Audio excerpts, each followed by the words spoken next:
All right, so this video I'm discussing the Kelantan trial. So this is the Kelantan trial for Matematik. So this is the maths paper for paper 2, right? And this is the trial for 2023. Okay, so let's skip all this. Okay, let's start with question number 1. Okay, let's read the question. Diagram 1 shows 3 cakes with the quantity of weight respectively. So we have cake A, 900 gram, cake B, 1.2 kg, cake C, they never give us. Okay, take note here, because the unit here is gram and this is kg, but this is gram, right? So the unit is not the same. Let's see what they want. A says what? State the ratio of weight cake A to cake B. Okay, let me close this. Okay, wait. All right. So they want to state the ratio of weight cake A to cake B. So how do we get the ratio for A to B? So I'll write A ratio B here. So we all know cake A is 900 gram. Okay, 900. And then cake B is 1.2, but this is in kg. So let's convert it so that it's the same unit. Because if it's not the same unit, we cannot find the ratio. Okay, so it has to be same unit, then only my ratio answer will be correct. So what I do is I will take 1.2 times 1000, because that's how you convert to gram, kg times 1000. So you end up with 1200 gram. So that's the value you write here, right? But I got mentioned before, ratio is like fraction. It means you can kecilkan. So 900 and 1200, they both can divide 300, I think. So if you calculate 900 divide 300 is 3. 1200 divide 300, I think it's 4. So the ratio of A to B is 3:4, and that is the answer, right? Okay, for question B, I will do it here. Given that the ratio of B to C is ratio 9, so I can write it down. B ratio C, 8:9. Calculate the value of X. It means they want the weight for cake C lah. All right, I have the ratio for B and C, and I also have the weight for B, and I want to find the weight of C. So boleh buat. So first of all, you need to know something. Ratio is like fraction. You can always change to pecahan. So if I say B ratio C is 8/9, it means the weight of B over the weight of C is equals to 8/9. You understand? It means this ratio dot dot symbol can actually change to the fraction line. So if I say B ratio C is B over C, and the ratio 9 means 8/9. So using this, I can already write down B punya weight, which is 1200 gram, okay, over the weight of C. And the weight of C is already in gram. So they are already the same unit. So I will just write X here, equals to 8/9, like that, right? So now you can find your X by pindah, right? By moving, right? But which one you should pindah? Okay, don't tell me you pindah the 1200. Okay, cannot. If you want to find X and your X duduk bawah, you cannot pindah the 1200. The correct method here is to darab silang. Okay, if you want to make your X atas, you should darab silang. So cross multiply lah. So remember, when there's single fraction on one side and single fraction on the other side, it means like something of something, something of something, you can darab silang, cross multiply. X times 8 is 8x. 9 times 1200. Okay, let me press my calculator. Okay, it says 10800. Okay, so now you can find your X. You just take this answer divided by 8. Okay, the answer is 1350. And I think you should write gram, right? Because this is in gram. Okay, so that's all. Okay, moving on. Question number 2. Given set semesta means universal set. All right, universal set. The element is X in between 1 to 12. X is an integer. So right away, we can write down our element for universal set, right? So what is my universal set punya elements? 1 to 12. So 1, 2, 3, 4, 5, 6, 7, 8, 9, 10. 10 and then 11, 12. Okay, the 1 and 12 has to be included. Do you know why? Because they got put a line here. So if they got put a line here, means 1 and 12 is included. But if I never put the line here, then I will start from 2. Get it? Because if they never put the line, means tak boleh sama dengan 1 lah. All right. Okay, these are all the elements for universal set. And then what about set P? Set P says factor of 9. Okay, straight away write down the elements. Okay, you don't have to read the question. Okay, because whenever the set soalan they give you this thing here is called the set description. You should always change to set notation. It means you should always write down the elements before doing all this question. All right. That's very important. Okay. Every time they give you set description, change to set notation. Okay, let's write down set P now. P says X is a factor of 9. But factor of 9, you have to write factor of 9, but you also have to make sure the numbers you write ada dalam universal set. If the element doesn't exist in the universal set, then you cannot write it. Okay, let's find out the factor of 9. So factor of 9 means what? It means you will think about what number darab dengan what number dapat 9. So 1 times 9 is 9, and then 3 times 3 is also 9, and that's all right. Tak ada pasangan lain dah. So kita akan tengok macam ni. So the factor of 9 will be 1, 3, and 9. Okay, of course the 3 you write one time only lah.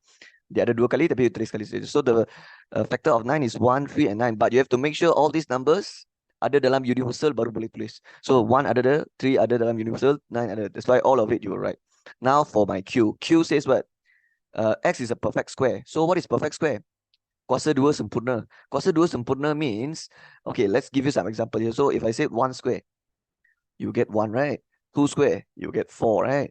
3 square, you get 9. 4 square, you will get 16, and so on. So all these numbers, all the number that I circle here, okay, semua nombor yang saya bulat ni, they are all perfect squares because these numbers you can square root. Square root 1 is 1, square root 4 is 2, square root 9 is 3, square root 16 is 4, and then you have 25, the next one, and so on.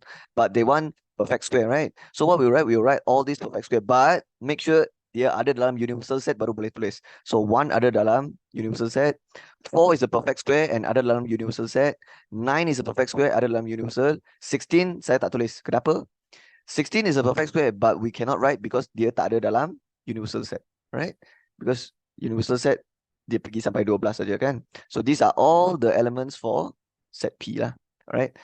Okay, let me change this to black. Alright. Okay, now only I will do A. Okay, so when I write all this down, I don't care about what they ask. You should always write this down. If they, how to say, if they give you the set description like this, you should always list down all the elements before you start doing the question. Okay, A says list all the subset of set P. So I don't list the subset, so I think I can use the bawah punya space, right? So we already know set P is 139. Okay, so what would be the subset? So the subset will be, okay, let's talk about subset. Subset means you want to list down all the anak-anak dia. It means all the anak dia, right? So if if my subset, if my set P is 139, anak-anak dia ada siapa?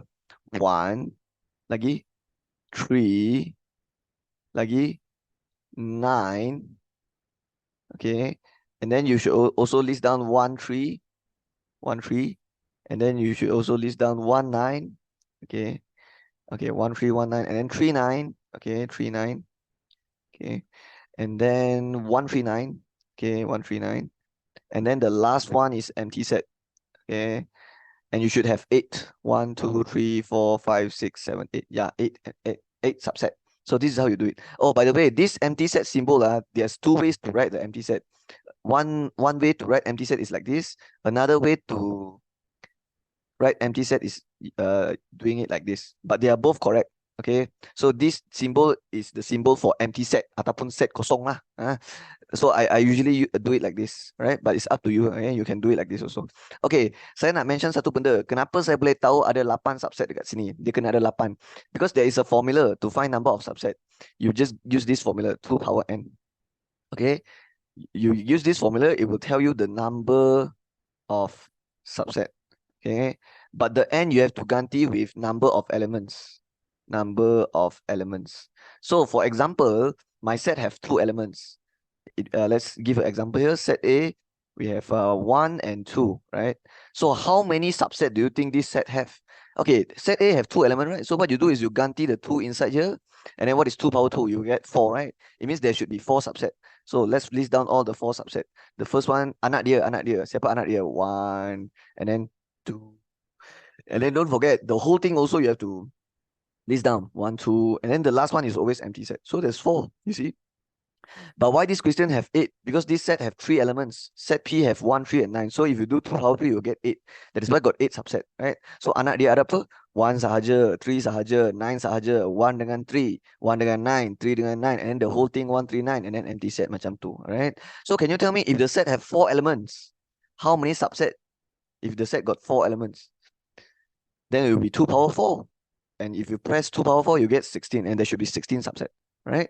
So this is one of the formula that it's important to know lah. It will be helpful if you know this formula. All right, so that's how you do it. Okay, now we will move on to B. Okay, B, I think I need this information. So let's put it like this. Okay, B1, they say by drawing set P, Q, and writing down the elements of universal P and Q, complete the Venn diagram in the answer space. Okay, let's see whether I can transfer this thing down, because I'm very lazy to write it again. So maybe I can. Oh, yo, what? Apa yang saya sudah buat? Okay, never mind. Okay, I think I have to write down again already. So sorry, 1 sahaja, 3 sahaja, 9 sahaja, 1 3, okay, 1 9, okay. So 1 3 1 9 3 9, okay. And then don't forget the whole thing also considered subset 1 3 9, and then subset. Let's make sure you have 8 1 2 3 4 5 6 7 8. Yeah, correct. Okay. By drawing P and Q, writing down the elements, set PQ, complete the Venn diagram in the answer space. Okay, I think the first of all is we have to write down the elements, but I already read it just now. Let's write it again lah. So the universal set, we have 1 until 12, right? So 1 2 3 4 5 6 7 8 9 10 11 12. And then we have set P139. Okay, just write it down. These are all the elements. And then set Q will be 149. Okay, what the soalan wants us to do just now, drawing set P and Q, writing down the elements of universal P and Q. So I already write down the elements, complete the Venn diagram in the answer space, but I never see any Venn diagram here. So I think I just have to draw the whole thing by myself, right? I have to draw the universal set P and Q. Okay, do you remember how to draw universal set? So universal set, when we draw, we always use what shape? We always use square. We always use square. Or rectangle, sorry, rectangle. So we use rectangle. Okay. Okay, let's not put it here. Let's put it here. Okay, this is a rectangle. And then we will label universal here, right? If the soalan tak ada universal, then you don't have to draw rectangle, right? And the other set P, set Q, we will usually use circle. But there's two set, right? So the two set can be like this, right? It can be like this, okay? But it can also be like this, all right? And the third possibility is they will be separate. So if dia ada intersection dekat sini, then we will draw it like this. But what about set 2? Set 2 means all the elements of set P is inside set Q, ataupun Q ada semua elements of set P, ataupun P ada semua elements dalam Q, then only we do like this. I repeat one more time. When all when P ada semua Q punya elements, ataupun Q ada P semua punya elements, then only we do it like this, right? Okay, and then number 3 is when they have no intersection at all, right? So if you look at this, adakah P ada semua elemen Q ataupun Q ada semua elemen P? Tak ada, right? Walaupun dia ada elemen yang sama, 1, 1, 9, 9, but P ada 3, Q tak ada 3. Q ada 4, P tak ada 4. So I don't think I can do it like this. So, and I don't think it will be number 3 also. Because number 3, we only draw like this when there's no intersection. So I think I must draw it like this. Okay, where the middle have some intersection. So let's draw a circle, and then let's draw a circle. Make sure you draw nicely. Okay, okay.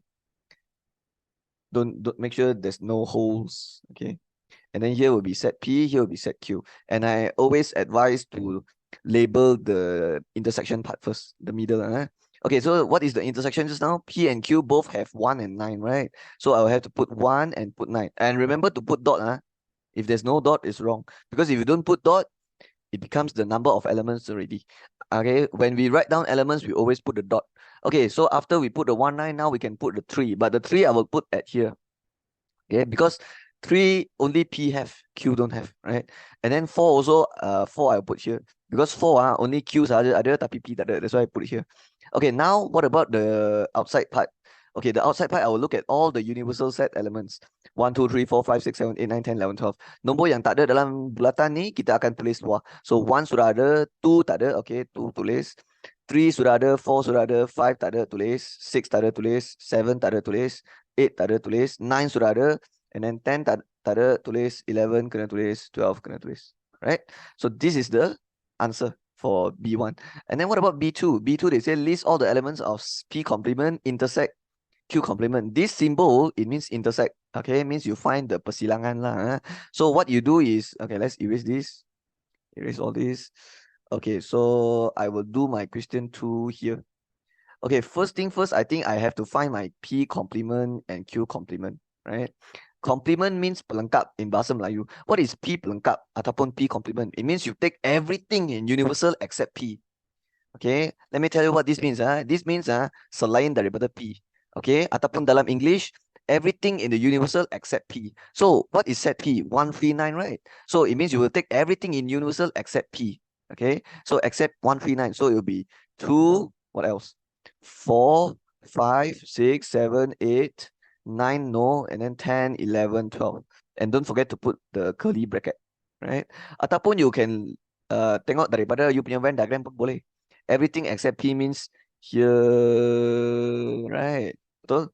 So you get 2, 4, 5, 6, 7, 8, 10, 11, 12. Yeah. Okay, what about Q complement? Q complement means everything except Q.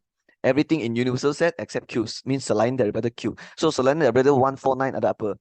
Ada 2, 3, 5, 6, 7, 8, 9 tak ada, and then 10, 11, 12. And finally, I can find this P complement intersect Q complement. So now I just have to look for the intersection for P complement, Q complement. So intersection means we choose the elements yang both this set have. Okay, means dua-dua pun ada lah. Yang dua-dua ada apa? 2, and then 5 also dua-dua set ni ada. 6, 7, 8, 10, 11, 12, right? Okay, I remember the schema, they never put the 12. Okay, so the schema salah lah. So let me just check quickly with the schema. Okay. Yeah, the schema, right? 2, 5, 6, 7, 8, 10, 11. Okay, so it's wrong lah. So the correct answer is you kena letak 12 tu. Okay, so the schema ada masalah sikit, right? So that's how you do it. Okay, let's continue.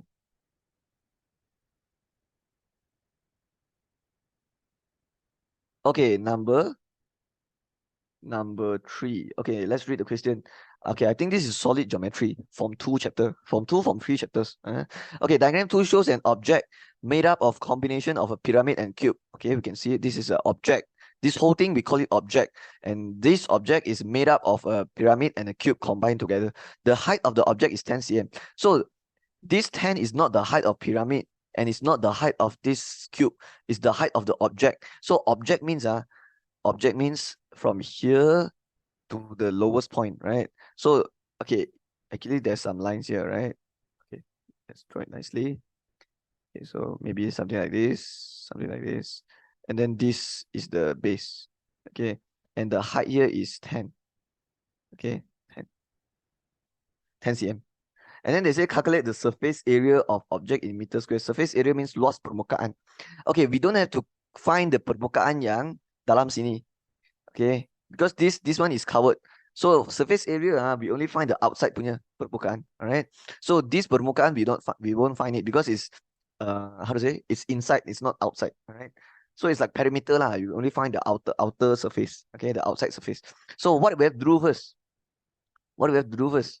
First thing first is I have to find the surface area of this cube, right? So the surface area of cube is 6x squared, the formula, 6x squared, right? The total surface area, that's the formula. It means, because why, because let's say this is x and this is a cube. So if cube means all sides will be same length, right? So x, here also x, here also x. So how to find a luas for one permukaan?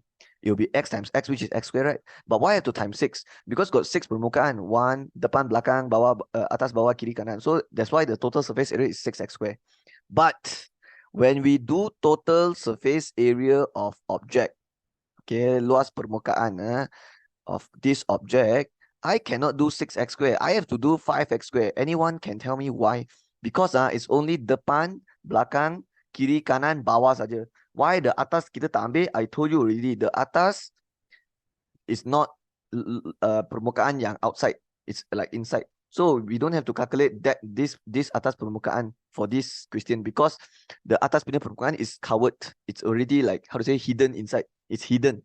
So we don't find it. So the x I will put 6 because it's the 6, right? Because this is cube. So everything is 6, 6, 6, 6, right? So luas satu permukaan is 6 square lah, but you have to times 5. Plus with the surface area of pyramid. Okay, does anyone know how to find volume of pyramid? It's 1/3 times length times base times height. That one is volume. Okay, so I don't think I'll be using this formula. I want a surface area, right? So how to find surface area of pyramid? Okay, pyramid looks like this. There will be a rectangle base. Okay, there will be the base will be something like a rectangle. Okay, but this base is a square lah. But most of the time it's a rectangle like this. And then there's how many surface in total? 5 surface. Because when you open the pyramid, it will look like this: 1, 2, 3, 4. Right? This is how a pyramid looks like. So there's 1, 2, 3, 4, 5 surface, 1 rectangle, and then 4 triangle. But for this, this is not a rectangular base pyramid. It's a square base pyramid. Okay, because it's combined like this, right? But I already mentioned you don't have to find this surface punya area because it's covered, it's hidden. So we only find the area of 4 rectangle, then count him already. So now my focus have to find the area of rectangle. It means I'm trying to find the area of rectangle here, so I can times 4, right? But how to get this area of triangle? First, I need the base and I need the height. But the height cannot be this slanted height, and it cannot be this slanted height. The height must be the vertical height. What is vertical? It means 90 degree. It means from here to here. It means this is the height I need to find, right? So I need this base and this height. So we all know the area of triangle will be 1/2 times base times height. The base I know already is 6, okay? But the height here is how much? Can I say it's 4 cm? Because this is, the whole thing is 10, here is 6, right? So I take 10 minus 6, and then I dapat 4. Can I do that? Cannot. Because 10 minus 6, you will get the height 4 cm, right? But the 4 cm is not this height. The 4 cm is actually from here to the center of the square base down here. Okay, so when you tarik a vertical line, that line is 4, right? Because 10 minus 6, it means this is 4, right? But I'm trying to get, but if you imagine this thing, when it move up, this line actually become slanted a bit already, because when you close up all the triangle, this line ended up becoming the hypotenuse. Can you see it? It means this is the 90 degree now. Okay, so if you want to find this, actually it's possible. Okay, and how will you do it? Let me show you. You draw out the right angle triangle, it should look something like this. And this 4 will be the vertical height of the pyramid. The vertical height of the pyramid. But I don't want this. I don't want this height. I want this. I want this, right? But do I have the bawah punya panjang? I have actually, because this is a cube. Cube is 6 cm. So here also 6 cm. From here to here also should be 6 cm. But I have to divide 2. I have to divide 2 because I told you already, this pyramid, when you tarik bawah, it will be exactly at the center of the square base. So it means if it's center means the 6 have to divide 2. So this is only 3 cm. So to get this, you can actually use Pythagoras theorem. So what's how the Pythagoras theorem? You will write square root, bracket square, and here you will write 4 and 3. Okay, but you will plus or minus. You have to plus, right? Because you are trying to find the longer side, and this will be the what do you call it? The height of this triangle lah. Okay, not height of pyramid. Height of pyramid is 4. We know that already. But I want the height of this triangle. Okay, so this is how you find the area of triangle: 1/2 times base times height. Let's go through one more time. 1/2 times base. The base is 6. The height, I have to find this height, which is the perpendicular height. But we find it using Pythagoras theorem. We know here is 3, here is 4, because 10 minus 6, and then yeah, I think I do it correctly. And then don't forget, the whole thing have to times 4. The whole thing have to times 4. Why you have to times 4? Because there's 4 of these pyramids. Okay, there's 1, 2, and then there's 3, 4, right? There's 4 pyramids. So that's how you do it. Okay, I think if I use calculator to press all these, I'll get my answer, right? This one I think I get 180. Let's press 36 times 5. Okay, yes, correct. And then here you will get 4. Okay, let's press inside here first.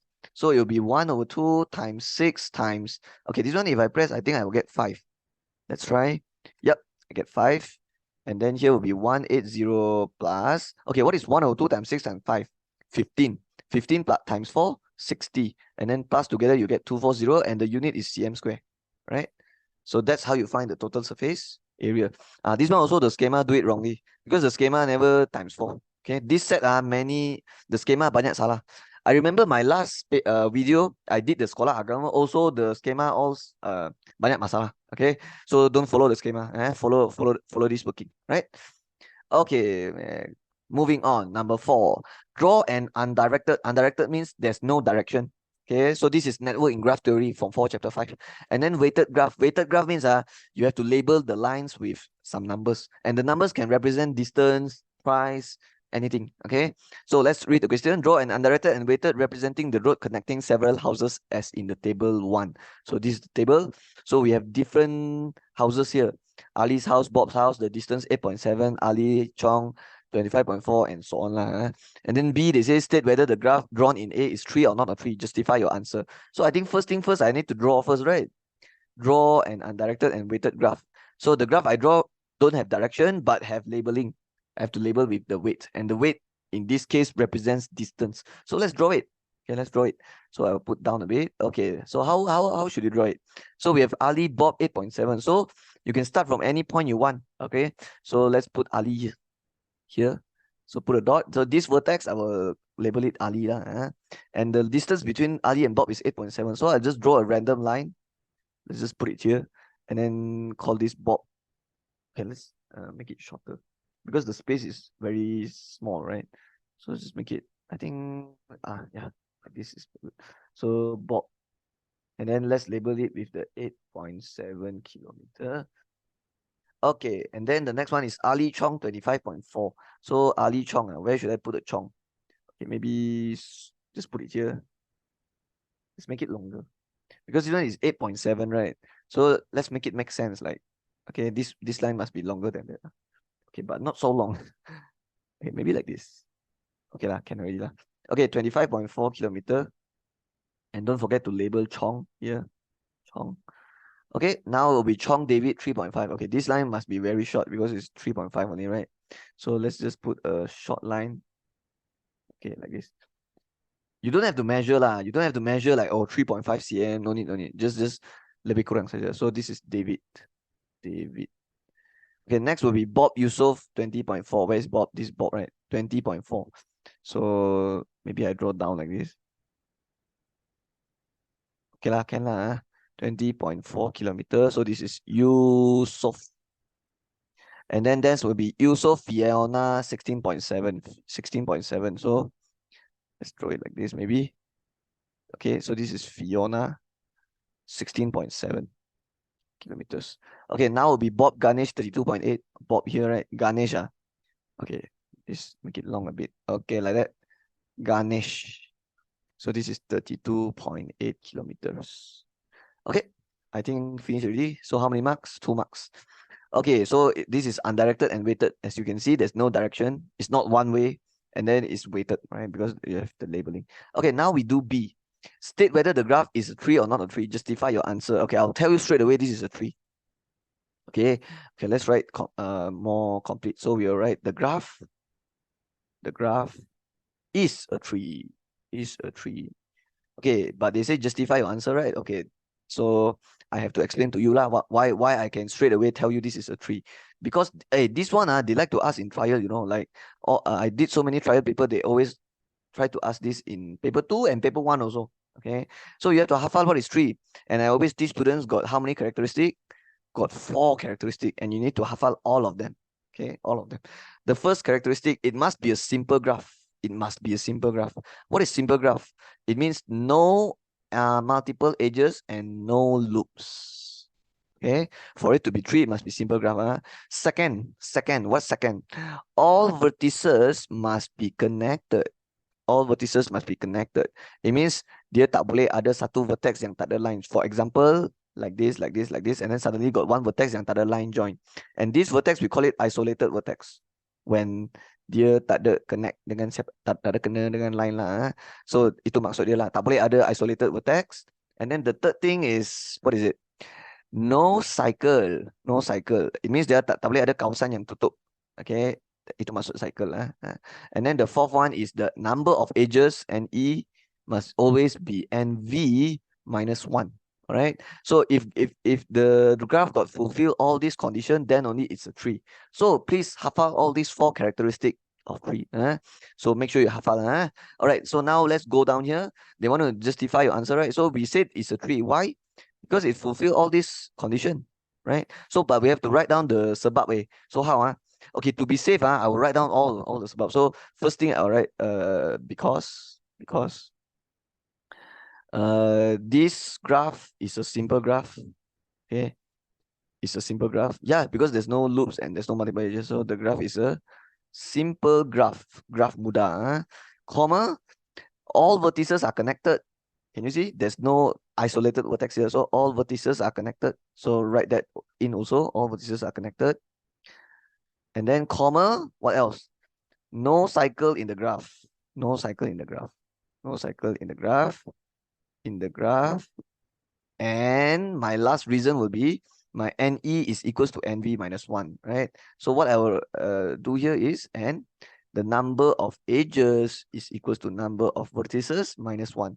So I know it's only 2 marks, okay? So, but if you want me to give you the perfect answer, this is the perfect way to write it, because you mentioned all the sebab already, right? Let's count and see betul tak dia punya NE sama dengan NV minus 1. So the NE is how much? As you can see, 1, 2, 3, 4, 5, 6, 6 edges. And then the vertex, 1, 2, 3, 4, 5, 6, 7. See, the NV is 7. So as you can see, the NV, which is 6, is equal to 7 minus 1. So yeah, that's why it's considered a 3, right? So I think, okay, why not we write it? Why not we write this inside our reason also? So let's write it like this. So because this graph is simple graph, all vertices connected, and number of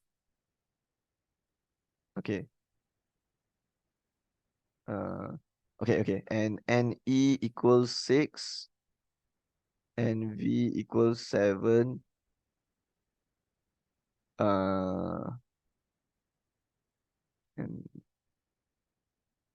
and NE equals 6 and V equals 7. So NE equals to NV minus 1. Okay, I try to be so greedy. I want to put everything inside one sentence. Okay, but actually it doesn't have to be so perfect one. Okay, if they saw the keyword, then you get full mark already, right? So okay, no cycle in the graph, and the NE6 and so NE. Yeah, I think that works too. Right? Okay, let's continue. Okay, number 5. Diagram 3 shows the statements P and Q. So we have P, first statement, Q, second statement. Okay, -5 is an integer. Okay, and then 3 is an integer. Okay, let's see. Combine the statements. Okay, to combine to form a compound statement. So I want to combine these two statements into one. So that's why I call it compound by using the word and. And then determine the truth value of the compound statement. Okay, let's combine first. How do we combine this?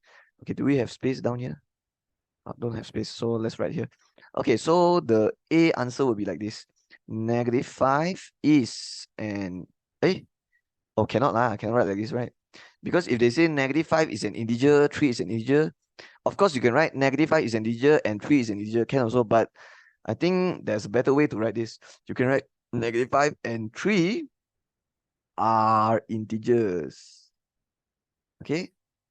Because this one and this one same, so I try to write it sekali saja. So -5 and 3 are integers. Okay, so this is the compound statement, and then they want to determine the truth value. So I have to write this true or false lah. So I can write the compound statement. Okay, the compound statement. Compound statement is, okay, then I determine lah, true or false. Okay, is this true or false? This is true. You know why? Because -5 is an integer, true. 3 is an integer, true. So when you combine them using the word and, it will be true also because they are both true. Let me tell you why is it true. Because integer is number yang boleh convert jadi, because integer there's two types. There's positive integer, there's negative integer. So these two numbers are considered integers, right? So yeah, that's the answer for A. Okay, let's go to B. Okay, B is what? Determine whether the given arguments are strong or weak, and cogent or not cogent. Justify your answer. Wow, I do 2 set already. I do 2 videos already, right? The first video I do is for Sekolah Agama, and in Sekolah Agama they ask us to determine valid. Okay, valid. What's the other one? Valid sound, valid or not valid, ataupun sound or not sound, right? And in the Kelantan, they ask you strong, weak, cogent, not cogent. So if you want to know how to determine valid or sound, that one you can watch back my Sekolah Agama video, right? But I do 2 set already, and both set they ask this. Okay, so let's talk about this. We have deductive argument and inductive argument. Okay, we have deductive argument and inductive argument. Inductive.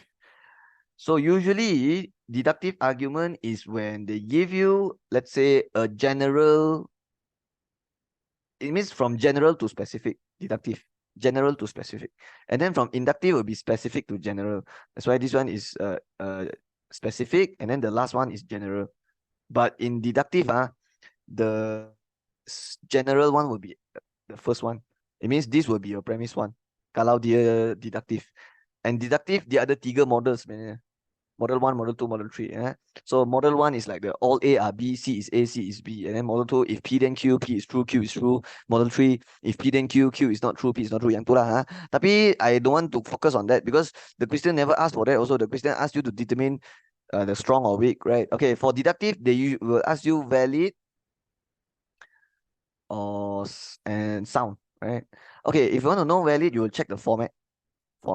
Okay, so if the format got follow the model 1, model 3, model 3, then we call it valid. Okay, valid. And then sound is like you look at the all true. Okay, if it's all true, then we say it's sound lah. But if other premise yang false, then we say not sound. Okay, so that is kalau deductive. If you want to watch the explanation for this, you go to my Sekolah Agama. Okay, I remember so clearly. I did this question. They asked me to determine valid or sound. You can go back and refer back to that video. But for inductive, they won't ask valid sound. They will ask strong or weak, right? But how do we know strong or weak?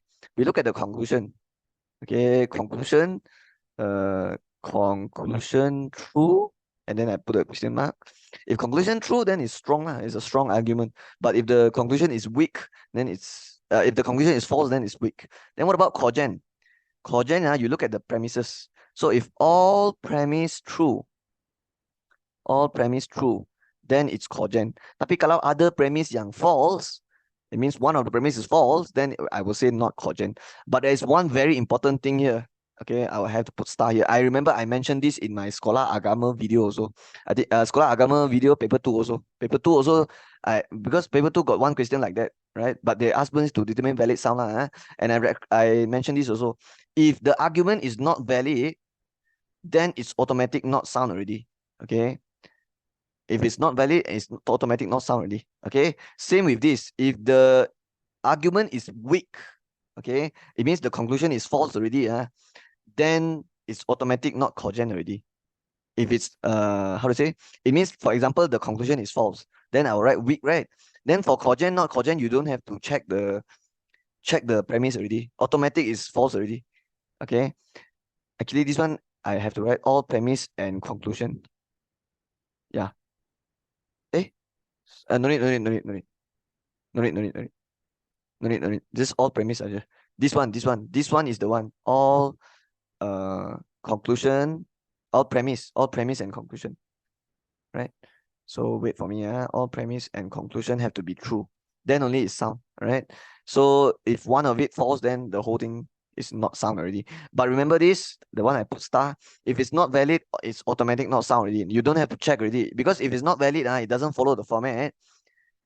Even though they are all true, they are still not sound, because that's but in your buku teks ada satu example yang dia tulis not valid tapi sound tau. Tapi buku teks you salah. So you have to remember that. Okay, because your book text got one example, they show you not valid but sound, but no, the textbook is wrong. Okay, and I mentioned all of this in my Sekolah Agama video paper 2 also. Okay, for this is same. If one day your argument is weak, it means your conclusion is false. Okay, then automatic is not cogent already. You don't have to, how to say, it means it cannot be weak cogent one. If it's weak, it must be not cogent. Right? It means my argument can either be strong cogen ataupun strong not cogen. Tapi kalau sini weak, dia terus not cogen dah. Dia tak boleh weak but cogen. It's not possible. Same with this. If it's valid, it can be valid sound ataupun valid not sound. But what if it's not valid? Okay, if it's not valid, it's automatic not sound already, right? So I hope you understand whatever I mentioned here, but of course, this is not the working. This is just the explanation. I want you to understand the whole thing because 2 times already it comes out in both trial papers I do. So I think it's very high chance it will come out in your SPM also, right? Because these are different states paper I'm doing and it comes out 2 times. Okay, now we can read the question.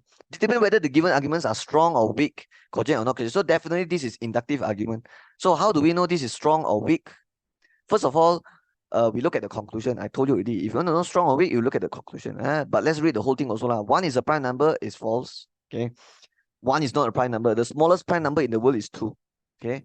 Okay, so remember that 1 is not. 2 is prime number, this is true. 3 is a prime number, this is true. 5 is true. All prime numbers are divisible by 1 in itself. This is also true. So I can already say this is a strong argument. You know why? Because when we want to know strong or weak, we only focus on the conclusion. The conclusion is true, so the argument is strong. But is it cogent or not cogent? Not cogent. Because if it's cogent, all premise have to be true. And we can see other premise yang false. So we will write not cogent. Okay, but they got asked us to justify your answer. So how can we justify? So we can say premise 1 is false, or we can also say okay, I think I have to give 2 reasons, right? 1 reason for why it's strong and 1 reason for why it's not cogent. So justify your answer. So strong because conclusion is true. Okay, conclusion is true. And then I also have to give another reason for why is it not cogent. So, comma, okay, not cogent because 1 is not prime number. Okay, 1 is not prime number, and then done already. Okay, that's how you do it. Actually, I'm very curious how the schema write it. So you wait for me a while. I look at the schema and see how they write this. Okay, the schema question number 5, it says kuat tetapi tidak yakinkan. Okay, means strong but not cogent. But they say premise 1 palsu for the reason. So yeah, I think you can mention 1 is not prime number, or you can also say 1 is premise 1 is false. Yeah, can also, right? Okay, let me see my A working. Okay, correct. Okay, so I think this is good enough. So let's keep going. Number 6, sketch the graph of function fx equals to negative x squared plus x plus 20 in the answer space. So this is clearly quadratic, right? This is quadratic. Okay, when we sketch this, we have to take note because sometimes they will give us a range. Like for example, I give you an example like this, -2, 5. This is a range. It means they want you to start from this point. This is your starting point. This is your ending point. If they give us range, but if the question never give us range, like this question, they never give us range, you don't have to care about where to start, where to end. You just have to make sure you find out all your x-intercept and your y-intercept, and you can draw already. You don't need the you don't need to care about where you have to start. Okay, because they never give us a range, right? So let's try to find out all the x-intercept, all the important points. Important points means the x-intercept and the y-intercept, right? So my equation is fx equals to negative x squared plus x plus 20. How to find the x-intercept and the y-intercept? Just ganti x equals 0 and y equals 0. Very simple. So let's ganti x equals 0. So what happens to my y here? My fx means my y lah. Fx and y is the same thing. So when x equals 0, my y ataupun my fx will be 20. Because when you ganti 0, 0, you get 20. So the point comes out already. It's 0, 20, right? So this is your y-intercept. But how to get your x-intercept? Just ganti y equals 0. And I told you already, y and fx, they are the same thing. So just ganti the fx equals 0. So this whole thing, negative x squared plus x plus 20, the whole thing equals 0. Okay, this one we can factorize, but we will factorize using calculator, right? But I always mention before using calculator, before pressing the calculator, make sure the starting is positive. And kalau boleh kecilkan, kena kecilkan. But this one is negative. So how? Just tukar tanda, tukar tanda, tukar tanda. It means you are dividing everything by -1. Because when you divide -1, the tanda tukar tanda lah. So now you end up here. Now you can factorize using your calculator. You should end up with x equals something, x equals something. Okay, let's press. Okay, let me press. So mod A degree 2. The A you press 1. The B you press -1. The C you press negative 20. Okay, now you get 5 and negative 4. Okay, make sure you know how to press this. This is very important. Okay, so this will be x minus 5, x plus 4. So this is your two x-intercept. First is 5, 0. Second one is at negative 4, 0. Okay, once I know this, I think I'm good to draw my graph, right? But let's not draw at the actual one first. Let's draw it like conteng sendiri punya. So we all know the A is negative, so it must look like this, all right? And then my x-intercept got two x-intercept. So definitely my x-axis have to make sure cut 2 points. One is negative 4, one is 5. But where should I put my y-axis? Okay, whenever I teach students to sketch, I always say draw your y-axis last kali. Because if you draw first, it will, how to say, you might draw it at the wrong place. So what you have to do is you have to find the middle axis of symmetry first. All right. And how to find the middle? You will take negative 4 plus 5 divided 2. Okay, because you're trying to find the middle. So you will get 1 over 2. And why have to find the axis of symmetry first? So that you know your y-axis letak dekat sini ataupun letak dekat sini, right? So clearly, after you find your axis of symmetry, you know the half here is 1 over 2. It's still positive. So your y-axis has to be here. Then baru dia make sense because, okay, let's say this is a negative number. Then of course your y-axis has to be on the right side of the axis of symmetry, right? But this one is clearly on the left side because your axis of symmetry is still positive. So 0 must be here, okay? That's why I asked you to conteng this first. Then only you draw at the actual one. So now you know already. So now you will just draw according to what you draw just now. So this is your graph. Okay. Okay. Okay. Let's draw it nicely one more time. So you can see that the axis of symmetry of the curve must be on the right side of the y-axis like this. Okay. Wait, why so cacat? Okay. I think okay, if I label first, is it better? Okay, no. Okay, negative 4 lebih kurang here lah.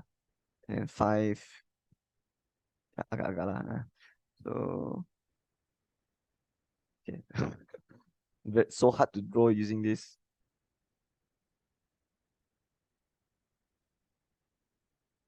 Ayo. Okay, one more time. Okay lah, can already lah. Yeah. Okay, so this one is negative 4.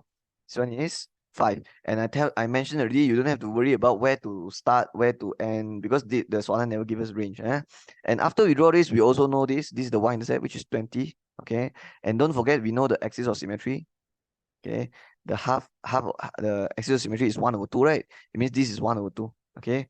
So we know the axis of symmetry is x equals 1 over 2.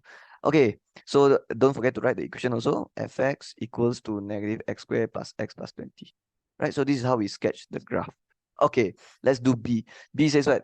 State the equation of axis of symmetry. Wait, I just told you the axis of symmetry is what? 1 over 2, right? But don't write 1 over 2. Please. When you write equation, whenever you write equation, you have to write x equals for axis of symmetry, because the axis of symmetry line is like this. So you have to write the equation of axis of symmetry is x equals 1 over 2 like this. You cannot just write 1 over 2, it's wrong, because this is equation. Equation must have equal. So you have to write x equals, because the line is straight like this. So it means the line will potong x-axis at 1 over 2. And they also want to mention the coordinate of maximum or minimum. Okay, this is clearly maximum. It's clearly maximum point, right? Because the shape is like this, so I will find the coordinate of maximum point, right? Okay, how to find the coordinate? You already know the x coordinate. It's 1 over 2. Because the x coordinate will be the same with your axis of symmetry. Yeah. Because your axis of symmetry will tell you the x coordinate of the maximum point. But how to get your y coordinate? Very easy. Just take the 1 over 2, sub inside the original equation. So how to get this value? You will sub inside the original equation, which is fx. Okay. Or you can straight away write y lah. Y and fx is the same thing. Negative x squared plus x plus 20. And this one is 1 over 2, 1 over 2. Okay. Why we can take the 1 over 2 and sub inside the equation? Because we already have our full equation. And this point is one of the point yang the curve ada passes through. So if the point ada passes through, memang boleh sub inside macam tu. So let's press all of this inside my calculator. Okay, wait for me. I'll press negative bracket 1 over 2, close bracket square. I press 1 over 4. So it should be 1 over 2 square and then plus bracket 1 over 2 and then close bracket plus 20. Make sure you put all the bracket, all those things lah. Okay, 81 over 4. So this is 81/4, right? So now I know my maximum point is 1/2, okay, comma 81/4. And make sure you put bracket like this. Coordinate must put bracket and then put the comma like that, right? So did I leave out, how to say? Adakah saya left out anything? Okay, let me check with the schema. Betul tak? Dia punya graph pun lebih kurang macam saya. Okay, tunggu saya. Yeah, sama. Okay, so that's the answer. Okay, let's continue. Okay, number 7. This is Form 3 punya chapter, straight line. Okay, straight line, garis lurus. Okay, in diagram 4, PQ, QR, QS, RS are straight lines drawn on a Cartesian plane. This one nothing special. Okay, so can just skip this. Point Q is on the y-axis. This one cannot skip. Point Q is on y-axis. Straight away go there and write x equals 0. Okay, because if the point is on the y-axis, the x coordinate is 0. What if the point is on x-axis? Then y equals 0. All right.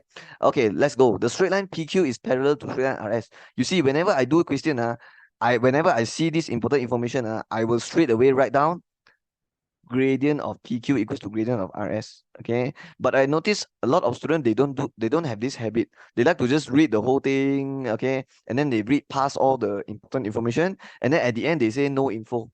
But actually there's a lot of info here. Okay, you have to be, how to say, be very aware lah. So whenever I see straight line PQ is parallel to RS, parallel means lari. So straight away I'll go to my PQ RS, I'll put this arrow to remind myself these two lines are parallel, and also I will write this gradient same.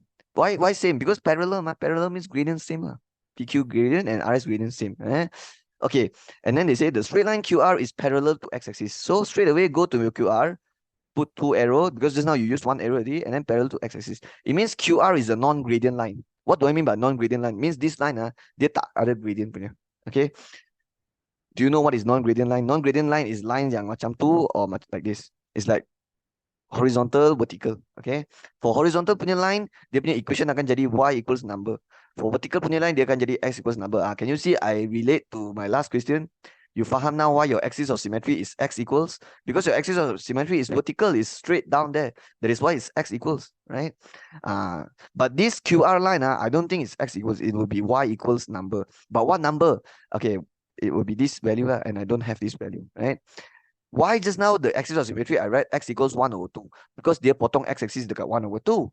So for my QR, I have to find dia potong y-axis dekat mana. Tapi kita tak tahu lagi. But I'm sure there will be some, mesti ada cara untuk cari nanti. Okay, let's read one more, how to say? One more information here. Given that the equation of PQ is 3x plus 2y equals 6. Mana PQ? Okay, sini. Okay, let's label it 3x plus 2y equals 6. And then A, they want to state the equation of QR. Okay, first of all, let's erase this. Okay, let's erase this. Now they want to find equation of QR, but before you find equation of QR, I already said you need to find this point, right? Because QR punya equation, dia takkan jadi y equals mx plus c. Because this is a non-gradient line. Line yang sengit baru akan jadi y equal mx plus c.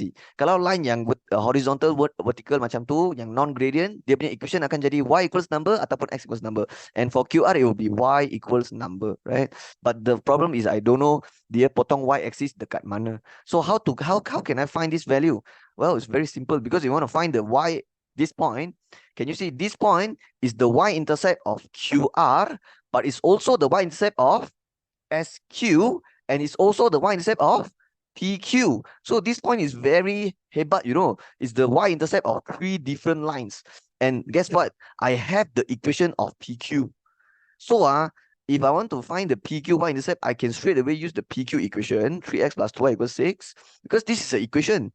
And from equation, you can always find out the gradient and the y-intercept. Okay, how to do it? Okay, of course, some student will say, change this to y equals mx plus c punya form, and then take your c out like that, because this c will be this value. Can also, correct also. But let me show you another way. There's another way also. You can just ganti x equals 0. Because you want to find the y-intercept of the PQ line, right? So remember, this is the PQ equation. So you want to find the y-intercept of this, just ganti x equals 0. So you end up with 3 times 0 plus 2y equals 6. So 2y equals 6, y equals 3. So clearly this is 0, 3. All right. That is why in the last question, you ganti x equals 0, y equals 0 to find the y-intercept and x-intercept, right? Okay, but if you want the explanation for this, you you rewind this question. Okay, let's come back here. So now I know my y is 3. So what is my equation of QR then? So my equation of QR is y equals 3. You cannot just write 3. I already mentioned just now in my last question. Okay, this is question number 7, right? In question number 6, just now I already said axis of symmetry punya equation dia kena ada x equal juga lah. Tapi itu sebab dia line dia macam ni. That's why x equals. Sekarang line dia macam ni. That's why you have to write y equals 3. Tak boleh just tulis 3 saja. Okay, now you get 1 mark for this. Okay, let's do B. Okay, B says what? B says determine the equation of RS. I think I'll do it here. So how to find equation of RS? This RS you can see is clearly a gradient line or non-gradient line. It's a gradient line. Why I say it's a gradient line? Because it's like clearly got sengit. Okay. So if it's sengit line, the equation will look like this. Y equals mx plus c. The y and x no need to fill in. Only the m and c kena cari. Okay. The y and x is useless one. Okay. So how to find the m and c? Well, how to find gradient of RS? If you want to find gradient of RS, you need full coordinate. Okay. So can you look at RS here? Is there any ada tak dua koordinat yang saya boleh guna dalam RS untuk cari gradient? Tak ada. Tak ada. I only have one complete coordinate only. And this point I don't even know. So there's no, I can't find a gradient actually. But do you remember this piece of information? Gradient of PQ is gradient of RS? Because whenever I read the question just now, they already said PQ is parallel to RS. So, and also I put the arrow here, right? So even though I can't find gradient of RS, it's fine. I can find gradient of PQ and then I pinjam gradient of PQ. But how to find gradient of PQ? Well, you have the equation of PQ. So it's not difficult to find the gradient of PQ. So what I will do is I will write the PQ equation, 3x plus 2y equals 6. And then I try to find the gradient by changing this to linear form ataupun gradient form. It means I change to y equals mx plus c. How to do that? Make the y single. 3x move there become minus 3x plus 6. And then divide 2, divide 2, divide 2. 6 divided 2 is 3. So this is gradient of PQ, which is negative 3 over 2. If my PQ gradient is negative 3 over 2, it means the RS gradient also negative 3 over 2 because they are parallel. So now I can find my equation of RS, right? So can I continue here because I don't have space? Okay, so my RS equation will be y equals mx plus c, but my m is negative 3 over 2. Why I can pinjam the PQ gradient? Because saya parallel dengan dia. So that's why I can pinjam. And then plus c. C represents what? Y-intercept. Let's use our eyes to see where is the y-intercept of RS. So kalau kita guna mata tengok, dia punya y-intercept dekat sini tau. And I remember I teach in class, kalau you guna mata tengok, tak dapat, it means dia tak bagi. We will use this method. We will just write C and then we use the passes through punya cara. PT stands for passes through and you can ganti any point you want on RS, but you make sure the RS line got passes through lah. So don't use 0, 3, okay? But the only point you can use is negative 310 here, right?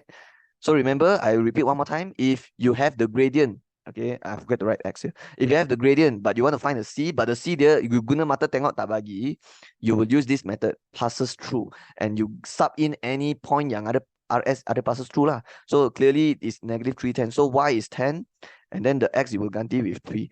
And once you ganti this, you will get your C already, right? So let's hero it. This one is 10. And then this one is C, negative, negative, positive. So 3 times 3 is 9. So 9 over 2 plus C, right? So your C will be 10 minus 9 over 2, which is 11 over 2. So now your equation is y equals negative 3 over 2x plus 11 over 2. Okay. Okay, let me just check quickly with the answer because I don't want to write the wrong working here. Okay, yeah, correct. Okay, sometimes I do careless mistake also. That's why it's safer for me to check with the answer. Okay, let's go to number 8. Okay, this is insurance. Because I saw comprehensive policy already, and then I saw premium. Okay, let's read the question. Encik Subhan stays in Peninsular Malaysia. Okay, this is important. Peninsular Malaysia. He wants to renew Rotax by buying a motor insurance policy for his car. Table 2 shows the vehicle information he wants to insure. So this question is not just about insurance. It's not just about motor insurance. It's about Rotax also. So it's like they combine your bab 3 and your bab 4. Form 5, bab 3, bab 4. both insurance and tax in one question. Okay, this one is sum insured. Okay, age of vehicle tak penting, engine capacity. Okay, ini penting, NCD ini penting. Alright, NCD we use it to find gross premium, premium kasar. Okay, but it's okay. Later I will show you the full steps. Let's read first. And then they say table 3 shows the premium rate under the motor tariff for motor policies issued in Peninsula. So this is the motor tariff, and you can see that the motor tariff, they never even write for the Sabah Sarawak. They just put Semenanjung only. Yeah lah, because this car is in Semenanjung. So later I don't have to I didn't have to think which one to ambil already. It's just Semenanjung. They got mentioned here also is Semenanjung, right? But I want you to know the full motor tarif akan ada satu for Semenanjung, satu for Sabah Sarawak, right? And usually you have to read the question to see dekat mana dia tinggal, and then look at the table accordingly. But this one they make it simple for you lah. All right, now we look at the bawah one. Table 4 below shows the Rotax rate. Okay, I think this table is to find Rotax, but this table is to find premium.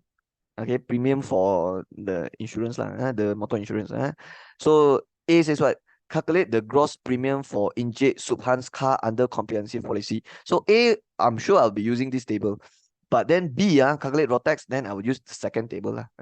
Okay, let's talk about insurance. Okay, let's talk about insurance. I remember my last video, Sekolah Agama paper 2, also I got one insurance question. And I explained it also already there lah. But I want to explain one more time. So is there any empty space I can use here? Okay, let's use this space here. Okay, so what I will do is I will kecilkan this, right? But it's okay because okay, let's use this space here.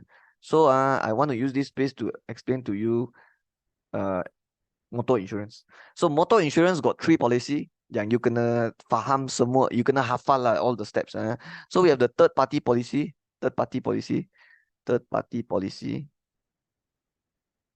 So how you calculate your third party policy, and then we have third party fire and theft and comprehensive. Tapi yang tu saya tulis nanti lah.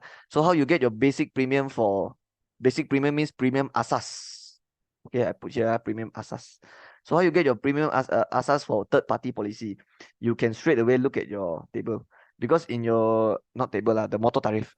So for you can just look at what's CC and then what's the rate. Okay, so just tengok dari motor tariff, right? So what I write here is to get your basic premium, you just tengok dari motor tariff. Okay, I write short form lah. I write short form. So MT means motor tariff, and then that's it. That's all. You don't have to plus anything or minus anything or times anything. Just siap lah. Ini minimum basic premium dia. And then how you get your gross premium? Gross premium means premium kasar. Premium kasar, you have to take your value in A. Okay, the value you get in your motor tariff here. Okay, minus with NCD. Okay, minus with the discount. Then you get your gross premium for third party. So very simple. This one is the easiest one to calculate. Okay, let's talk about the next one. Third party fire and theft. Third party, fire and theft. So remember, third party dengan third party fire and theft, they are not the same thing. The name is not same also. This one is third party. This one is third party fire and theft. So they are not the same. So for third party, how you calculate the basic premium? Siapa tahu? Ini semua kena tahu. Tak tahu macam mana nak through SPM, right? So what is the basic premium? The premium asas. Gross is premium kasar. So how you calculate your basic premium for third party fire and theft? You will take 75%, which is 0.75, times with your basic premium for comprehensive. Okay, but how to calculate basic premium for comprehensive? Don't worry, I'll tell you later. I'll tell you later. Don't worry. So, but for now, you just remember the formula. Kena hafal 0.75 times basic premium for comprehensive. But then, how do you get your gross premium then? Gross premium. Sama macam tadi lah. Take your basic premium answer, and then tolak dengan NCD. Right? So here I'll just write your basic answer, your basic premium answer, ataupun your premium asas. Then you tolak NCD, then you get your gross premium. Gross is kasar, premium kasar. Okay, finally, the one yang paling penting, actually not paling penting lah, semua penting actually. So the last part is the comprehensive. Okay, but I don't have space. So how? Okay, I think I can write here lah. Okay, for comprehensive. So comprehensive. Okay, this one also banyak benda kena hafal. So how you get your basic premium for comprehensive? Your premium asas. How you get your basic premium for comprehensive? First, you will look at your motor tariff, because from your motor tariff you can actually get your your value here, all right? But you need to know something. This value is not the basic premium of comprehensive yet. This value from motor tariff will only tell you the rate for first 1,000. It means your motor tariff, this value, of course, you can look at what cc is your car and then look at this value, right? But this value is only the rate for first 1,000. You still have to plus with 26 ringgit times with sum insured minus 1,000 divide 1,000. If you are in Peninsula lah, if you are in Semenanjung, Malaysia. But if you are in Sabah, Sarawak, it will be same thing.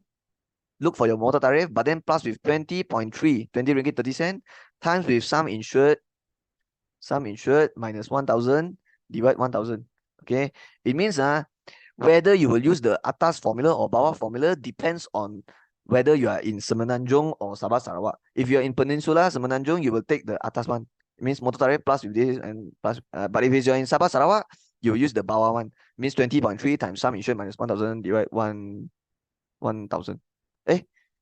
Divide 1,000, right? This one I still up already. Okay, so that's how you do it. And how you get your gross premium kasa? Sama macam tadi lah. Take your basic premium answer, tolak dengan NCD. Your gross premium is always the same. Take your basic premium answer, tolak NCD, tolak NCD, tolak NCD. For all policies like that, right? But for your basic premium, this is how the calculation. And you need to hafal this, okay? You need to hafal all these formula. So can you see third party policy is the easiest one to calculate because there's nothing to pass. You just look at your table, straight away you get your basic premium already, right? But for third party fire and theft, you have to take 0.75 times with basic premium for comprehensive. And how you get your basic premium for comprehensive? Like this. Look at your motor tariff, but the motor tariff is only rate for first 1,000 and then have to plus with 26 ataupun 20.3 depending on the location and then times with this lah. Okay, I know I talked for a long time already, but it's very important, you know. That's why I spend so much time talk to you about this. But if you know all of this already, of course you can skip all this lah. You don't have to listen to me cakap sekali lagi. Okay, now we do the question. Now only we start to do question. So see what they want. Calculate the gross premium kasar for Encik Subhan's car under comprehensive policy. To get the gross premium for comprehensive, you first need to find basic premium for comprehensive, and the formula I show you already. Motor tarif tambah 26 or 20.3 for this question. 26 because Peninsula. This guy live in Peninsula, Semenanjung. That's why it will be using the atas punya. We ikut atas. So now I will go to my working and I will write a basic premium for comprehensive. So basic premium for comprehensive. Dalam bahasa Melayu, premium asas. Okay, premium asas bagi comprehensive. So this is the working. It will be first, I look at my motor tariff. You remember the step just now? Look at your motor tariff first. So which one I will look at? I will look at which bracket. So I know this car, the CC is 1798. So I have to tengok which CC. So do I take 1650 or 2200? Okay, you have to choose yang mana yang tidak melebihi. So 1798 is sudah melebihi 1650. So jangan ambil yang ini, ambil yang ini.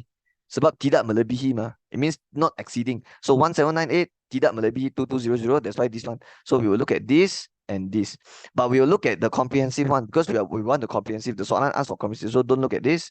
Just look at 339.10. But I still want to mention, if they ask for basic premium for third party, you will straight away take your 151.2 and sudah siap. Because for third party, I tell you already, the basic premium for third party is just look at your motor tariff. Don't need to plus anything one. Very simple one. So the 151.2 straight away is your basic premium already. And if you minus the 25%, you will get your gross premium for third party already. But they want the comprehensive. So comprehensive is different. You have to take the 339.1 first, but you still have to plus with something, right? So let's write down 339.1. This is not the answer yet. This is just the rate for first 1,000. You still have to plus with satu benda. Okay, apa yang kita plus? Let's look back to my nota.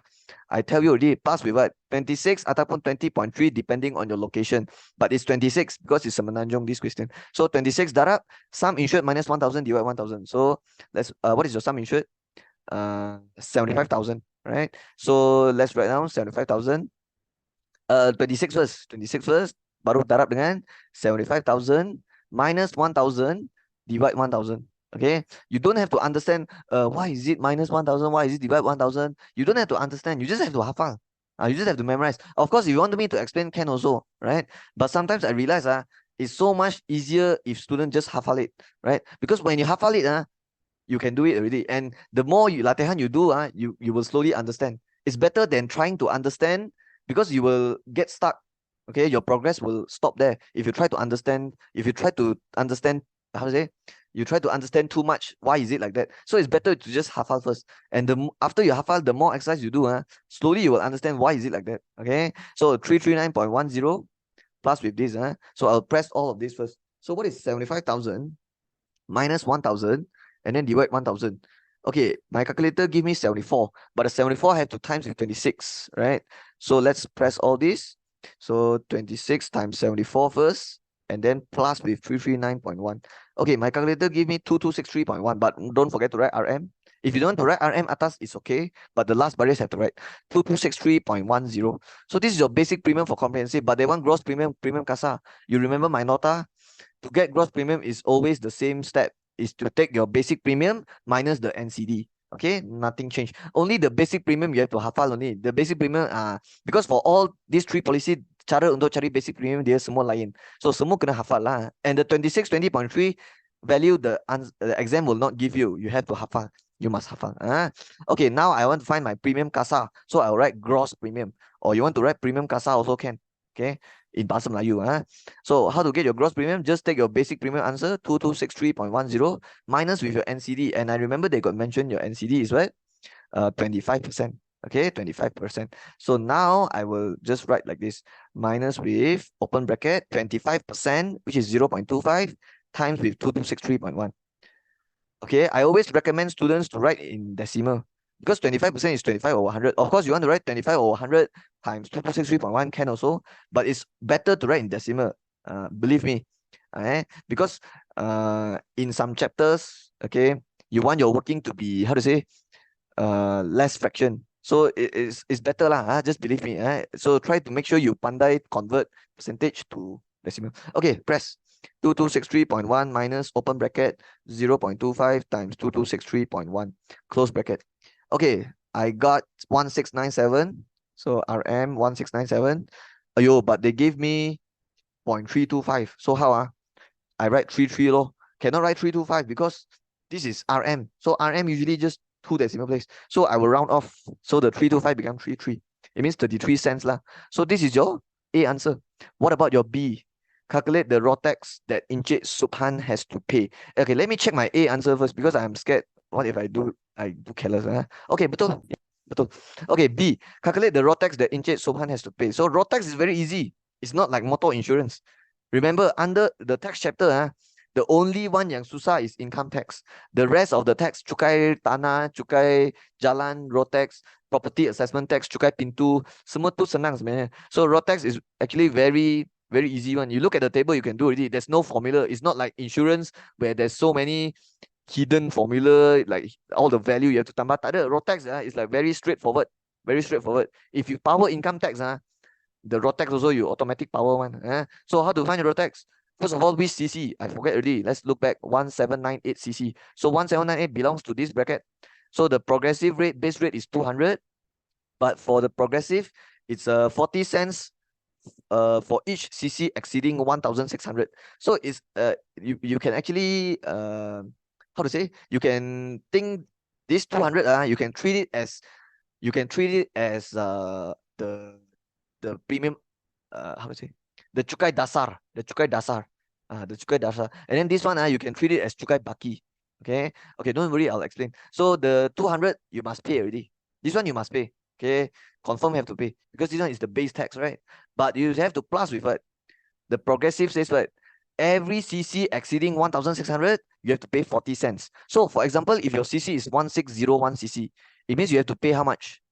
200 ringgit plus 40 cents. That's what it means. If your CC is 1602 CC, you have to pay 200 ringgit plus with 40 cents times 2. You know why? Because for every CC exceeding 1,600, you have to pay 40 cents. So if your CC is 1602, it means you have to pay 40 cents 2 times lah, because you exceed the 1,600 CC already. But your CC now is 1798. So how macam mana kita nak tahu kita kena bayar berapa kali 40 cent?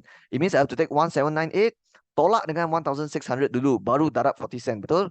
So 1798, okay, plus 1798 tolak dengan 1600 cc to know berapa dia melebihi, and then baru darab dengan 40 cents. So macam ni baru darab dengan 0.4. Okay, and remember you kena buat yang ini dulu. Okay, yang 200 tak boleh buat dulu. Yang ini yang kita kena buat. So kita kena tolak dululah. 1798 tolak 1600 sama dengan 198. So 198 kena darab dengan 0.4 sebab 40 cent.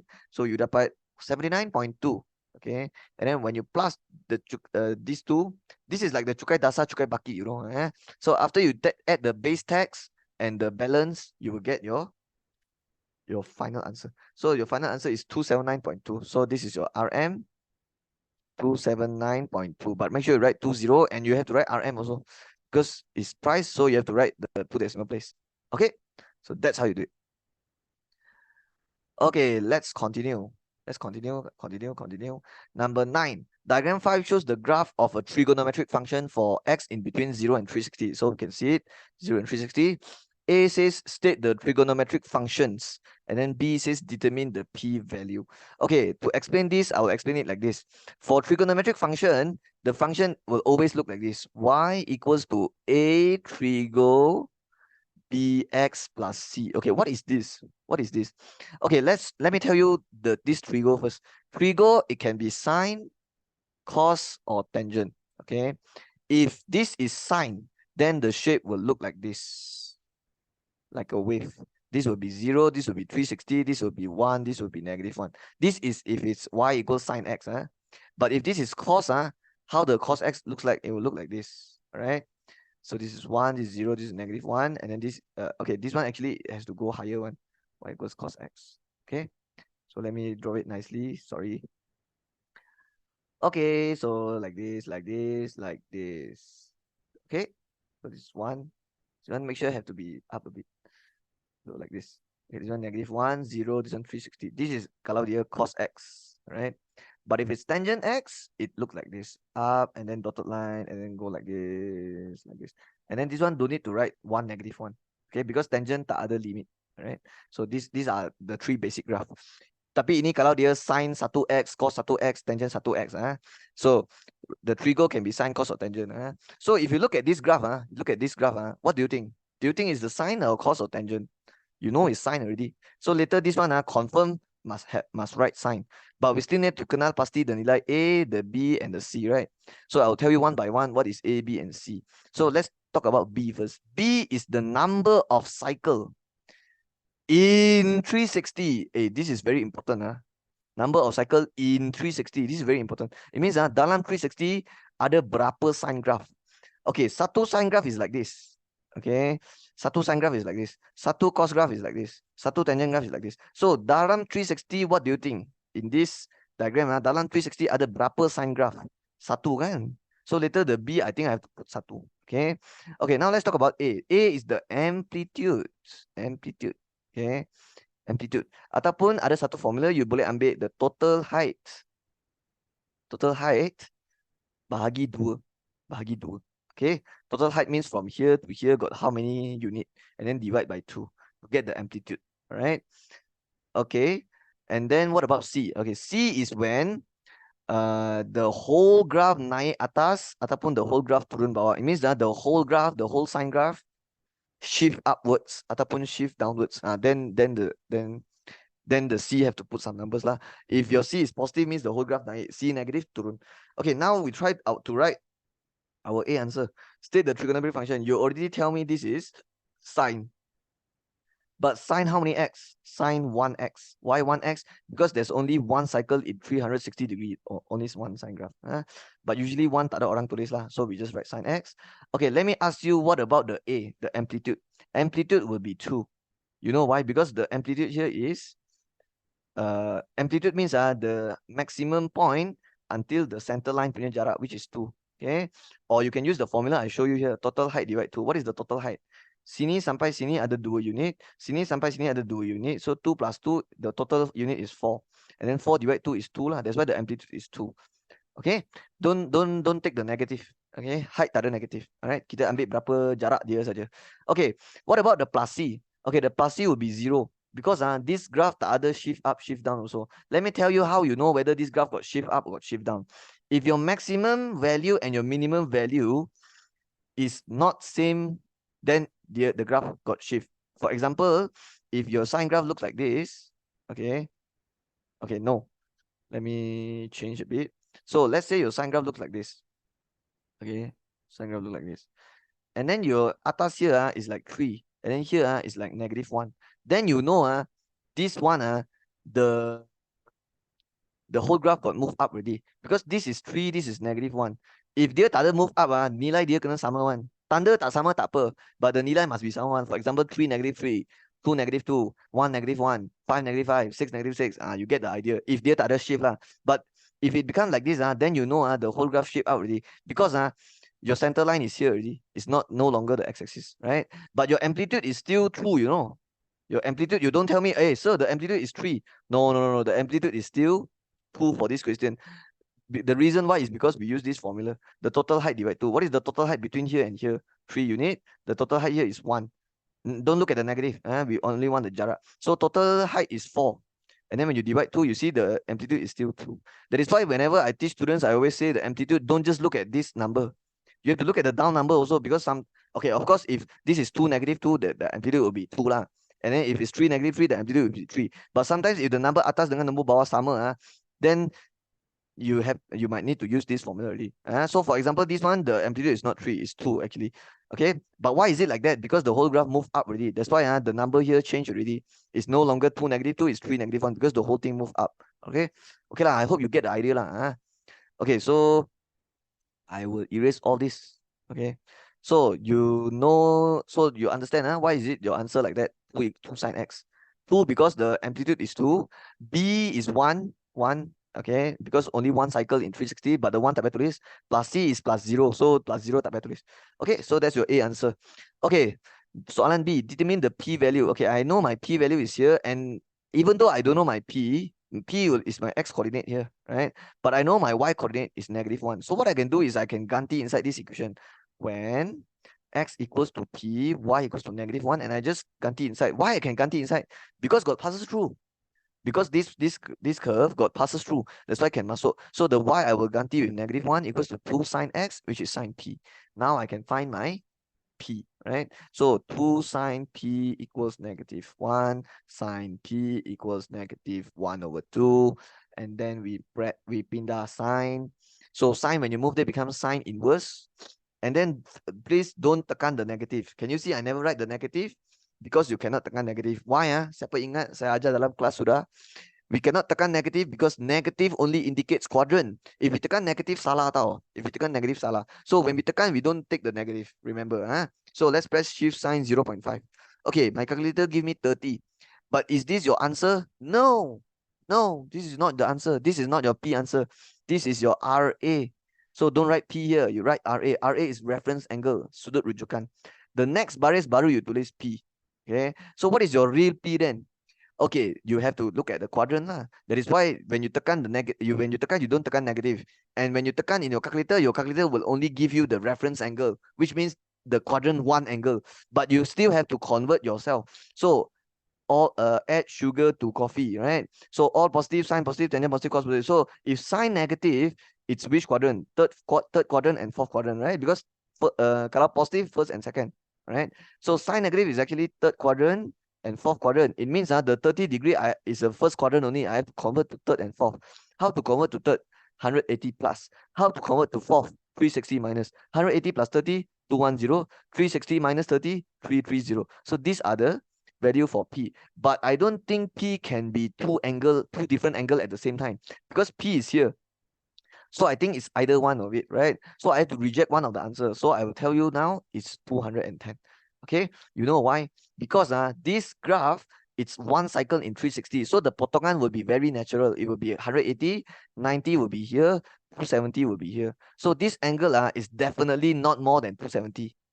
Okay, it will be in between 180 and 270. So it doesn't make sense if you say this is 330 because 330 must be somewhere here already. Okay, but why got two answer? Because when y is -1, ada dua, satu dekat sini, satu dekat sini. Okay, but obviously I want this. right? So you faham now why got two answer? Because I ganti y equals -1. So when y equals -1, ada satu point dekat sini, ada satu lagi dekat sini. So satu is 210, satu is 330. But they want to find p. P is this one. So I take the 210 answer. We ignore the 330.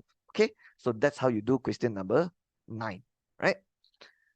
Okay, let's continue. Number 10. Aliyah sent admission of application to 3 local universities. The probability of Aliyah getting an offer from RST is 305, 409, 512. So these are the probability of Aliyah getting the offer. All right. So let's write down because these are information. So probability of getting R. Okay, getting R. Okay, 305. So what is the probability of not getting R? Okay, okay, not R. So how can I write it? Probability of okay lah. Let's just write probability of R lah to make it like simple. And then this one I'll just write not getting the offer from R. So I'll just write fail lah, fail. Okay, because if you get the offer means you success, right? You succeeded. But if you fail, if you tak dapat offer means fail lah. So 205. Okay, now let's talk about probability of getting S. So what is the probability of getting the offer from S? So it's 409, right? So what is the probability of not getting S? It means you fail to get the application. So it's 509. Hey, by the way, why is it like that? Because the total probability is 1. So 1 minus 305, 205 lah. And then this one same. How you get the 509? Just take 1 minus. Okay, the last one is probability of getting offer from University T, 512. So what is the probability of not getting T? It means you failed the T. Failed University T, it's 7/12. How you get the 7/12? Again, you take 1 minus, because total probability is 1. And then they say calculate the probability that Aliyah gets an offer from any 2 university. Hey, I mentioned this in my Sekolah Agama video also. When you do probability question, try to write down all the possibilities. Don't focus too much. A lot of students, they always wrong this type of question because they're very eager to do the question. They want to straight away do. But whenever you do the question, it will restrict your thinking. So don't do that. So don't look at the question first. You write down all the possibilities. When we do probability, my advice is always the same. Write down all the possibilities. So this Aliyah, he offered 3 universities. So can you tell me what are the possibilities? Mungkin RST dia hanya pass satu offer saja, and then the S and T fail. Faham maksud saya? Okay, I think there's a lot of possibilities. So I think I'll write here. So R, University R, ST. Mungkin dia dapat offer R tapi ST dia fail. Tapi mungkin juga dia RST, dia dapat S. And then T dengan R dia fail. Ataupun RST, dia pasti dia fail ni. So I'm trying to write down all the possibilities. I don't care about what they want. I want all the possibilities. Then what about if I pass 2 university? It's possible also. Maybe dia apply RS dapat, tapi T University tak dapat. Or maybe RST dia dapat RT and then tak dapat S. Ataupun dia mungkin dapat ST tak dapat R. Betul? Ataupun RST 3-3 pun tak dapat. Ataupun RST 3-3 pun dapat. And there should be 8 possibilities. 1, 2, 3, 4, 5, 6, 7, 8. Yeah. So these are all the 8 possibilities. Tapi kena buat semua ke dalam exam? Tak payah. You hanya buat yang soalan mau saja. After you write down all the possibilities, you kena ambil yang dia mau saja. So for example, calculate probability that Aliyah gets offer from any 2 universities. So probability yang dapat 2 university. Ini dapat 1 university. Ini dapat 1. Ini dapat 1. Okay, yang ini dapat 2 university. So yang ini kena calculate. Yang ini kena calculate juga. Yang ini pun kena calculate. Yang ini tak boleh sebab langsung tak dapat. Ini 3 university. Tapi dia kata any 2 university, right? Dia tak kata at least 2. Kalau dia kata at least 2, so maybe I will have to take this. So I think any 2 university is this one, and then tambah. Okay. But before you tambah, let's find out the probability of dapat R, S, and T at the same time. So probability of R is what? 3/5. Okay. Probability of S dapat is what? 4/9. And then probability of T tak dapat. This one you cannot write 5/12. You have to write 7/12 because this one is the probability for T fail. So 7/12. And then you have to times. You know why? Because these are all happening at the same time. So it's like pass R, pass S, and pass T. So and that's why it's times. Okay. And then this one is pass R and pass T, and then S fail. Okay. Pass R is 3/5. and then times with S fail. S fail is 509. Okay, not enough space already. And then T pass. What is T pass? T pass is 5012. Okay, 5012. So this one is 5012. Okay, and then close bracket, and then the last one is this one. So this one is what? Fail R. Okay, fail R 205 times with plus S plus T. So 409, 5012. Okay, and then you plus. Why here plus? Because it means if you want to get offer from any two university, it's either you get R and S tak dapat T, ataupun dapat R and T tak dapat S, ataupun S and T tak dapat R. That's why I plus in the middle, because ataupun, atau, or means plus, and means times. So tengah-tengah have to put times dalam ni, tapi dekat outside you have to put plus.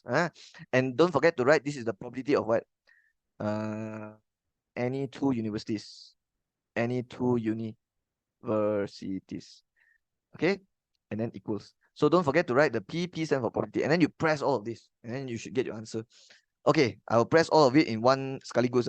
So 3 divided 5 times 4 divided 9 times 7 divided 12 plus, and then 3 divided 5 times 5 divided 9 times 5 divided 12, and then plus 2 divided 5 times 4 divided 9 times 5 divided 12.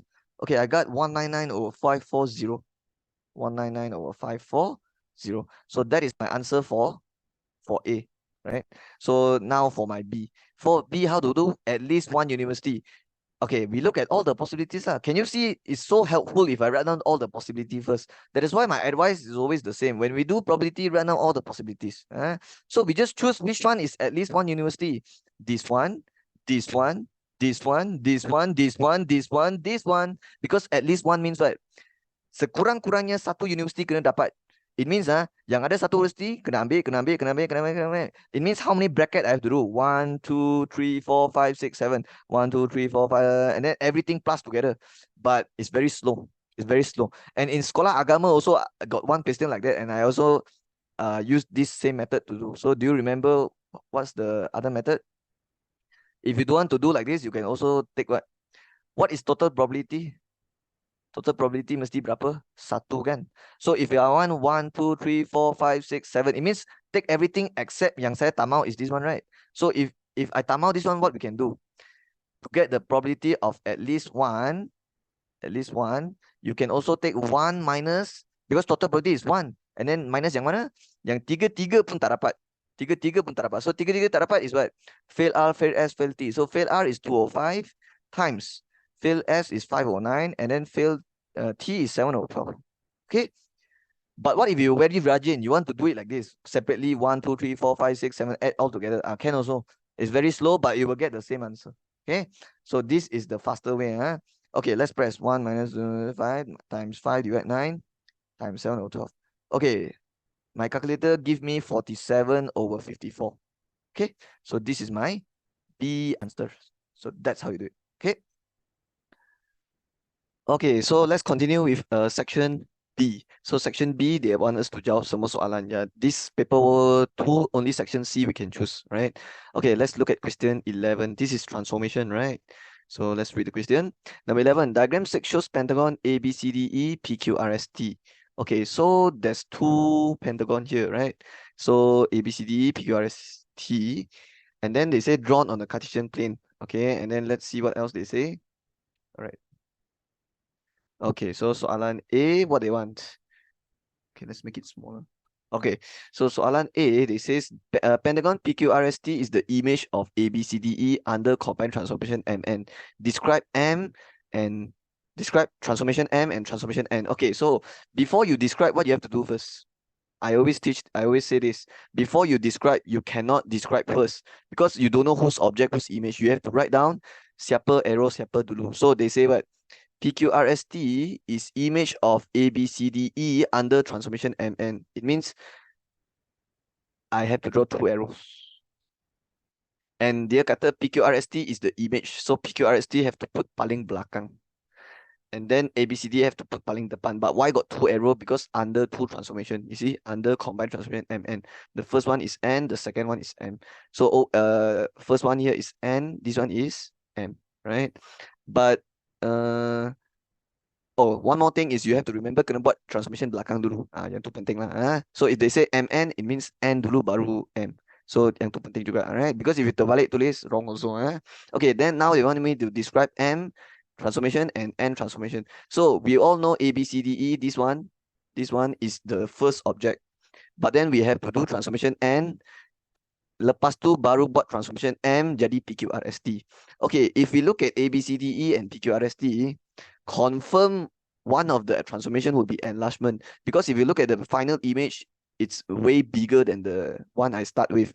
The pentagon I start with is a very small pentagon, but my final image is obviously like how to say bigger in size. So mesti one of these is enlargement, right? And I can straight away tell you M is the enlargement. M is the enlargement, okay? But before I enlarge, I have to do something first. So if you look carefully, the orientation of this big triangle looks like this. Can you see the tajam one is pointing there, right? So I have to make sure before I enlarge, my tajam punya part is also pointing there, but now it's pointing up. So how can I make it pointing there? So that's why I have to do transformation N first. The transformation N is to make this trapezium supaya dia face this way like this. Then only I enlarge, then only it will look like this, right? So I have an idea. I can rotate this 90 degree. You know why? Because reflection won't work. Because if you reflect this, it will still be, if you, let's say you reflect using this line, it will still be like this. But I want my trapezium, this tajam point to point there. Okay, I want the orientation to be same as that. So the only way actually is to rotate. Okay, but rotate how? Okay, I can rotate using center E. Okay, imagine this is the kipas, the fan. Okay, so once you turn this 90 degree clockwise, what will happen is, let's use red color line. It will look like this, two unit, and then this one is like this. Can you imagine it? It means this red color thing is this. Okay, it means you start from A, B, C, D, E, you do transformation N so that it becomes the red color thing, and then the red color enlarge to become PQRST. Okay, but actually there's a lot of answer, because some student might say it can also jadi macam ni pun boleh. Okay, like this also can, and then baru enlarge can also. Or maybe some students said, hey, why not make it like this, and then enlarge? Can also. It means got a few different answers, right? Because if you want to rotate so that it ends up here, okay, wait. Let's say you want to rotate supaya dia ends up here, right? Ends up like this, right? Then your answer will obviously be different than me, because your rotation center will be different and your enlargement center also will be different, right? That is why got ada banyak cara untuk buat, okay? But I will stick with my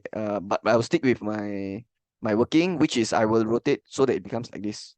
It means my second image will be this. All right, and then my final image like this. So the red color one is whatever here. So the first thing first is I need to determine my transformation N. So I already know it's rotation. But for rotation, you have to write three things. You have to write the direction, and then the angle, and then also the rotation center. I already know it's clockwise, okay, because my center is E. Okay, I make E the center, because if E is the center, you rotate, it's like a kipas. Like this whole thing rotate here. Means this line become this line, this line become this line, this line become this line, this line become this line, this line become this line. So the whole thing just rotate 90 degree clockwise. So that's why E is your center. I don't even have to use compass to find center, because E is my center. All right. Let me tell you why E can be the center. Why is it so easy for me to find the center? Because A after you rotate become D. B after you rotate become this point, C after you rotate become this, D become rotate this. But if you look carefully, E is the only point yang sebelum rotate and selepas rotate stay the same. So that will be the center. That is why I choose this way to do this question, because it's easier. You know, I don't have to use compass to find my center. So I know my center, and I know my direction, and I also know it's 90 degrees. So I can straight away describe already. Because when you want to describe rotation, it has to have these three things. So let's go transformation N and write down here. So transformation N, okay. So what I write here, transformation N, okay, transformation N is rotation, right? It's rotation. How many degree? 90 degree clockwise. Okay, 90 degree clockwise. Why is it clockwise? Because if you look at the diagram, let's go back to the diagram. It's the cross is here, the center is here. So you are going from here to here. So obviously 90-degree clockwise. Of course, you can also say anti-clockwise, but if you want to write anti-clockwise, then you have to write 270-degree anti-clockwise. But no need to do that. Just do 90-degree clockwise, and then the center is at E, right? And the E coordinate is -2, 2. -2, 2. So let's go down here and write 90-degree clockwise at center, or you can also write about center, center -2, 2. Okay, so that would be the answer for the B1. Okay, but you still have to describe transformation M, and transformation M is clearly enlargement. I already mentioned just now, right? But you will not get full mark if you just write enlargement. So you have to write something else. So transformation M is enlargement, but you still have to write dua benda. Apa dua benda yang you kena tulis? Scale factor and the center, right? So M is enlargement at center, okay, and then you have to write the center later, and then with scale factor. Okay, let's find out the center and scale factor. What is the center of enlargement? Well, the center of enlargement, you can do it by drawing lines. Okay, so let's use a red color line. So the first thing first is I will draw like this. Okay, because this, okay, this point and this point, they are kawan, right? So obviously you have to join the line like this. Okay, and then siapa kawan? R dengan yang ini kawan, right? So same thing, you put garis, garis. So like this. Okay. Okay, actually this one I didn't draw it nicely. It's more like this. Yeah, it's more like this. Okay, this one also I didn't draw nicely. So let's draw nicely. Okay, let's draw nicely. Okay, one more line. Let's say S and this. So it will be, okay, it will be here joining this, right? So, and then T and E join. Okay, T and E join, and then P and D join. So you can see every lines intersect here. So that is your center of enlargement. So your center of enlargement is at -2, 3, right? -2, 3. So if I go down here, I can write my center is -2, 3. But also I have to write the scale factor, right? So you have to hafal the format. Kalau rotation kena tulis 3 benda, angle, direction, center. Tapi kalau enlargement kena tulis 2 benda, center dengan scale factor. Okay, if you want to get full mark, this is how you write it. So with the scale factor, okay, the formula for scale factor is image bahagi object.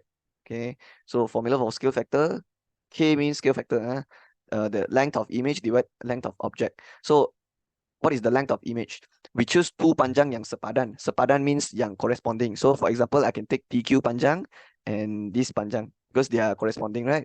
Or some of you might say this panjang also can. But if you take this panjang, then you have to compare it with DE punya panjang.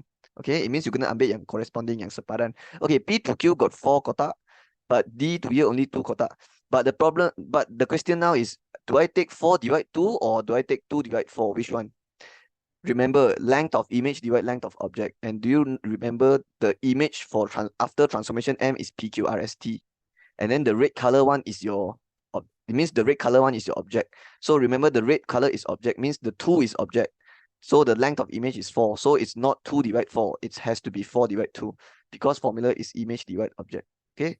So now I'll erase this. So this is the correct one. So the 4 divide 2. So what you get, you end up 2. It means the image is getting bigger. Okay, it's getting twice bigger, 2 times bigger. So the scale factor here, I write 2. Okay, then I get full mark. Okay, this is how you do soalan A. Okay, just make sure you memorize all the format to describe. Okay, like kalau translation kena tulis apa, kalau reflection kena tulis apa, rotation kena tulis apa, enlargement kena tulis apa, macam tu lah. Because if you tak tulis full if you just write transformation N is rotation and then stop there, you will not get full marks. Okay, you have to, kalau rotation kita kena tulis information dia, you kena hafal. Format dia kena hafal. Okay, let's go to B. Draw the image of straight line SR under reflection line x equals to 3. Let's go and find x equals 3 first, because that will be important, right? So x equals to 3 line, where will it be? So x equals to 3, I think it's 1, 2, 3. This one, right? This one is the x equals 3 line. So later I have to do reflection under this line, but they want the reflection image of straight line SR. It means SR is the object. SR is the object, but I'm trying to draw the image of the SR under the reflection. So for example, this point S, after I reflect, it will, okay, it means you have to kira from this point to the reflection line got how many kotak? So one kotak to the right. It means after reflect also one kotak to the right. This is my S prime. Okay. Same here. My R is here, but I have to count from here to my reflection line. Don't count here, please. There's no line here. You have to count to the left. So to the left satu kotak. After reflect also to the left satu kotak. So this is my R prime. And you join these two lines. You join these two lines. And then that's the answer. Easy, right? Just join and then that's the answer. Right? So that's how you do the B1 question. Okay, now the next part is you have to do question 2. Question 2 says, given that the area of pentagon ABCDE is 120. So this one, let's label it 120 unit square. Unit square, right? And then they say calculate the area of PQRST, which is the big one. So what formula you will use to do this question? Whenever you see the word area in the transformation question, you must use this formula. Area of image equals to K square times area of object. Okay. And in this case, your image is ABCDE or PQRST. You jangan cakap, oh, siapa besar, then siapa yang image. Bukan tengok macam tu. You kena tengok you punya arrow. You punya arrow siapa paling belakang. Siapa yang lepas enlarge. Lepas after you enlarge is PQRST. So that it will be your image. Okay. And then your object will be your object lah. And if you can refer back to your arrow, it's ABCDE. Okay. So this is ABCDE. And do you remember your scale factor also given already? It's 2 because you find it just now already. Scale factor, it's here. Scale factor 2. So now they also they mentioned some information. They said the area of ABCDE is 120 unit square. Calculate area of PQRST. So if I want to find PQRST area and I already have ABCDE area is 120. So why not? I just put it in 120 here and then 2 square I get 4 and then I end up with 480. And then the unit just follow whatever the unit right here. It's unit square. So I just follow unit square. If it's cm square, I will follow also cm square. Okay. So this is 480 unit square. So that's how you do it. Okay. No problem. Okay, let's move on. 12. Number 12, Mr. Zyril wants to buy some goods from supplier X and supplier Y. The details below are related to Mr. Zyril's purchase. I think this is linear inequalities. Form 4 chapter 6. Yeah, Form 4 chapter 6. Linear inequalities. This chapter is the chapter inequalities ketaksamaan yang you kena buat simbol smaller, bigger, smaller sama dengan itu. Okay. Okay, let's see number 1. Okay, let's skip this. Jangan tengok ini dulu. Terus tengok A. Terus tengok A. Based on the purchase information above, write 3 related linear inequalities other than x bigger 0, y bigger 0. Later, I'll explain what this means. X bigger 0, y bigger 0. So is there any answer space down here? Okay, yeah, there's some answer space here. So let's write it down there later. Okay, the first thing first is they say the maximum. Okay, remember when you see this word, the symbol here is smaller sama dengan maximum, right? Kalau minimum, bigger sama dengan lah. Tapi kalau maximum is smaller sama dengan. Because maximum means what? It means ini sudah maksimum, tak boleh lebih daripada nilai ni. So dia kena kecil ataupun sama dengan. So maximum total of goods bought by Encik Zyril is less than 60. So x plus y total mah. So x plus y smaller sama dengan 60. So that's your first one. Alright. So let's go and write down here. The first one is x plus y smaller sama dengan 60. And then we have a second one. Okay, the second one. The second is this one. So when we read, it says the number of goods purchased from supplier Y, okay, Y is at least. At least means like minimum. At least means minimum. And do you remember just now I already tell you minimum what's the symbol? Bigger sama dengan. Kalau maximum smaller sama dengan. Tapi kalau minimum bigger sama dengan. Because at least means what happens to the Malay version? Why the Malay version say selebih-lebih? Because selebih-lebih means at most. Okay, but in English they say at least, right? Because at least in Bahasa Melayu is kurang-kurangnya. So if we follow the Malay, it will be bigger. It will be smaller sama dengan. If we follow the Bahasa Melayu, but if we follow the English one, it will be bigger sama dengan. So which one do we follow? This one's the Kertas BM and English different. So how? Okay, bilangan kambing divided by Y adalah selebih-lebihnya separuh daripada X. Okay, I check with the schema. The schema follow the Bahasa Melayu one. So let's follow the Bahasa Melayu one. But I want you to know that selebih-lebihnya dalam English is at most. So there's some problem with this question already. Okay, this soalan something wrong already. And also the schema also all messed up one. Okay, tak apa lah.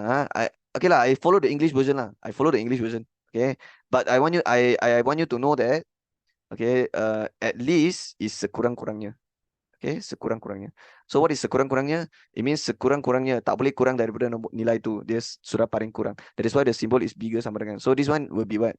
Y bigger sama dengan half x. It means 1/2x. So the inequality here will be y bigger sama dengan 1/2x. Okay. Don't follow the schema lah. The schema also salah one. The schema a lot of mistake. Okay, don't follow the schema. Okay, just follow my working. Okay, number 3.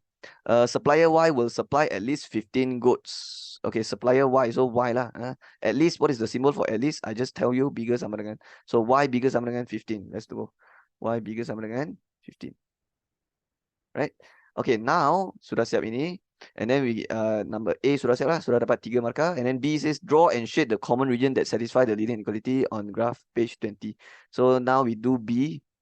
So when we do B, we have to draw graph. But before we draw graph, we have to do something first. We have to let the x plus y equals 60. And then find coordinate.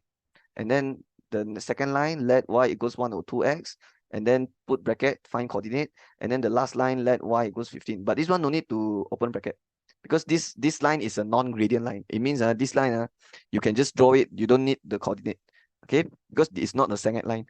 Okay, so what point I will usually use? We will ganti x0, y0. Okay, so what happens when I ganti x0? My y will be 60. When I sub y0, my x will be 60. So that will be my first line. What if I ganti x0 here? My y will be 0. But what if I ganti y0? You will get x0. So what you do is you use another point. Okay, actually you tak semestinya guna x0, y0. You can use any nilai you want. It's just that I like x0, y0 because it's easy to plot, right? But since this one, when you use x0, y0, when you sub x0, you get y0. That's why you have to choose another point lah. So why not you choose 60? Because I believe they draw the axis for you already, right? Oh, okay, this one I already draw it just now lah. So they even draw the axis for you. So let's use 60. Because if I use x60, 60 divided 2 is 30, right? So I will choose this point later lah. And then the last line, I don't have to plot because this one, I don't have to find points because it's at y equals 15, right? So now you have this, you can draw your graph. Okay, I will not waste time drawing it now. I will just show you the end result. So what you do is you go and plot 0, 60, 60, 0, and then draw it, and then write the equation, and then go to 0, 0, 60, 30, plot, and then draw it, and then write the equation, and then y equals 15. Okay, y equals 15 is just going to the y-axis, and then cari 15 and then draw a horizontal line. You don't need to find points. Okay, so I will show you how it looks like after you finish drawing it. Okay, so this is how it looks like. All right, so as you can see, 0, 60, 60, 0, garis. X plus y equals 60, and then 0, 0, 60, 30, and then garis. And then the last one is y equals 15. Okay, I straight away show you the answer because I don't want to drag this video for so long, so I already finished it. Okay, so but I want to mention why this one use dotted line. So if you look carefully, when your inequality, you can see. Hey, wait. Okay. The maximum total of goods can be bought by integral is less than 60. Here they put less than. Here they put maximum. Adalah kurang daripada 60 ekor. Okay, class, I made a mistake. Sorry. The maximum total of goods can be bought by Encik Zarul is less than 60. It means the symbol here must be less than. But the symbol for maximum sudah betul macam ni. So do we follow this or do we follow this?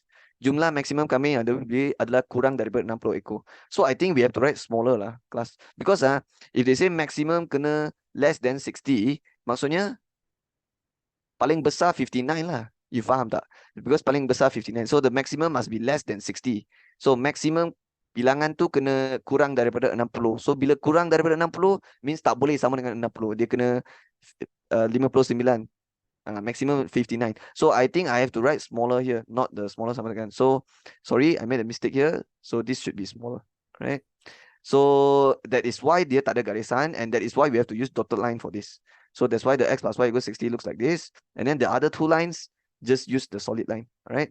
So after you draw this, now we load it. So when we load it, we have to look at this symbol, the symbol here. But we have to make sure the y is positive and then tengok dari y. So the y sudah positive, tengok dari y, the symbol is smaller. But if your y is positive but it's on this side, then you have to tengok from this side. Okay. But this one, if the y sudah positive, you tengok macam biasa saja lah. So this one is smaller. So x plus y 60 line have to be smaller. So where is it? X plus y 60 line. X plus y 60 line is this line.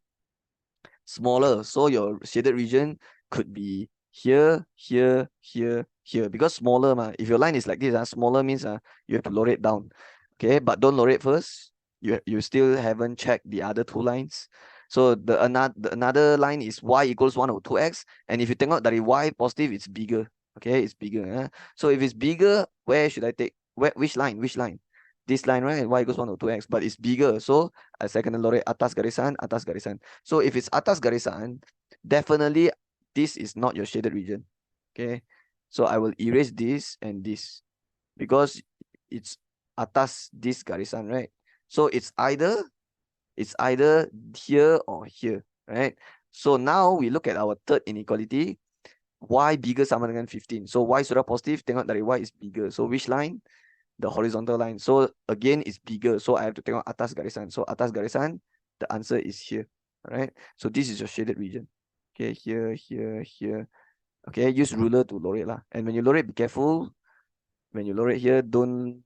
Okay, you cannot lower it until bawah garisan ni ataupun luar sini lah. One more time, I want to mention, don't follow the schema. The schema memang salah already. You know what the schema do? This schema, they plot this line wrongly. Like this line, they in your schema, they plot it wrongly. So just don't follow the schema. There's so many mistakes in the schema jawapan. Not just this state paper, even in the Sekolah Agama state paper also.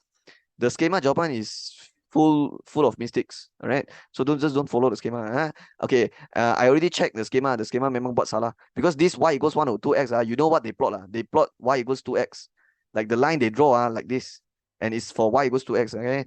It means the schema salah lah. Right. So just follow whatever I do here. And also the soalan got masalah. I show you just now, right? The English and the Malay version is not same. Okay. So that could be one of the reason as well why the schema different. Okay, but it's okay lah. Yang penting is we improve. Okay, so if the soalan salah tak apalah. We just make sure we get the concept. Alright. Yang penting is kita buat latihan, and kita ada improve. Okay, so for B sudah siap lah. Draw and shade the region. So I think done already. That's the answer. Okay. Okay, now let's do C. Okay, let's do C. C is what? So C, I will do it here. From the graph, determine the minimum and maximum number of goats purchased from Y. So I want to find Y minimum and Y maximum. If Mr. Zairul buy 35 goat from X. So what I will do is I will write when X equals 35. And then what I need to find now, the Y minimum and the Y maximum. So what I will do is I will go to the graph and cari X-axis, cari 35. So mana X-axis? Ini X-axis, pergi cari 35. Okay, I want to use, okay, black color. Okay, 35. So what I will do is I will use ruler 35 here, right? And then I will garis. At the moment dia sentuh shaded region, saya kena tarik ke paksi Y. So bila saya tarik, dia akan jadi dekat sini, sini, sini, sini. Hey, it's so hard to do when I don't have ruler. So it's like lebih kurang half sini tau. It's like exactly in the middle. So it's here, here, here, here, here, here, here, here, here, here, here, here, here. So it's actually at 19, 18, 17.5. Okay, it's at 17.5. That's the minimum. Okay, maximum you keep going. Maximum you keep going until here. Then only you tarik. Okay, so this is the maximum. So minimum means what? You tarik the moment dia sentuh shaded region, that's the minimum. Maximum means the last time dia sentuh shaded region. So the maximum is exactly at 25, right? So maximum, I'll write what? 25, right? But the minimum, if you draw it accurately, you will get 17.5. 17.5. So 17.5, is it possible for the number of goats to be 17.5? I don't think so. How can you buy? Well, I guess it's possible, right? Because if the goat is dead, you can buy half a goat. But I think you cannot write 17.5. Okay. So what I will do is we will round off. But we cannot round off, chichar round off. We have to make sure we take the value 17.5. Okay, 17.5 is either we take 17 or we take 18, right? So we choose which one? We choose the one that is inside the shaded region. So which one is inside the shaded region? 17 or 18? So if you take 17, it's outside the shaded region because 17 is here. Okay, so I think I should take 18 because 18 is a bit above. So, and it makes sense also because it's inside the shaded region. So it means what I can say, the minimum is 18. Okay, 18. All right, 18. I know my answer is different with the schema already because the schema do it wrong. Okay, the schema do it wrong. The schema draw the line wrongly, and then the soalan also got masala. At first here, the Malay version and the English version is not same. That is why I say don't follow the schema. Okay, the schema memang banyak masalah, banyak mistake. Alright, so this is how I would do it. Okay, this is how I would do it. Right, but of course, maybe some teachers they biasa do the Malay version, then maybe their answer would be different already. Because if they do Malay version, they will read the Malay version and they will do selebih-lebihnya. Because selebih-lebihnya, this one will be smaller sama dengan, and then the shaded region will be different already, right? So yeah, so I also don't know which one is uh is because the soalan ada masalah, right? So yalah, tapi saya akan buat macam ni lah. So okay, I think this is how I would do it. So let's continue with number 13. Okay. Okay, number 13. Table 5.1 shows the mathematics test scored for 25 students for class 5 GG. This is measures of dispersion for group data. Why I say group data? Because I nampak class. You see, these are all class. So if nampak other class, means this is group data. And now they got they got give us the class 5 GG class. So I think this is the frequency. Yeah, this is the frequency. Yeah.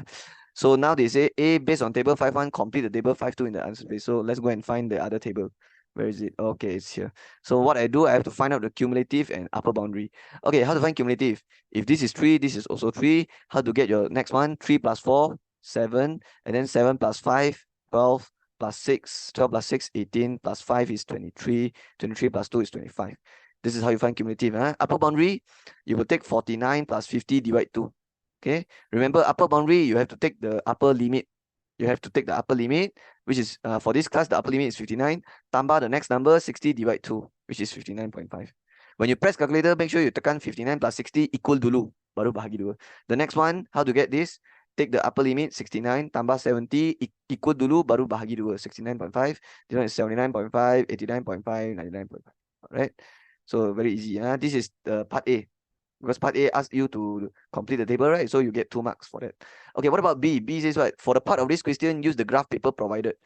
Okay, so by using a scale of 2 cm to 10 on the horizontal axis, means x-axis, and then 2 cm to 5 student on the vertical, means y-axis, draw an O-GIF based on the frequency table.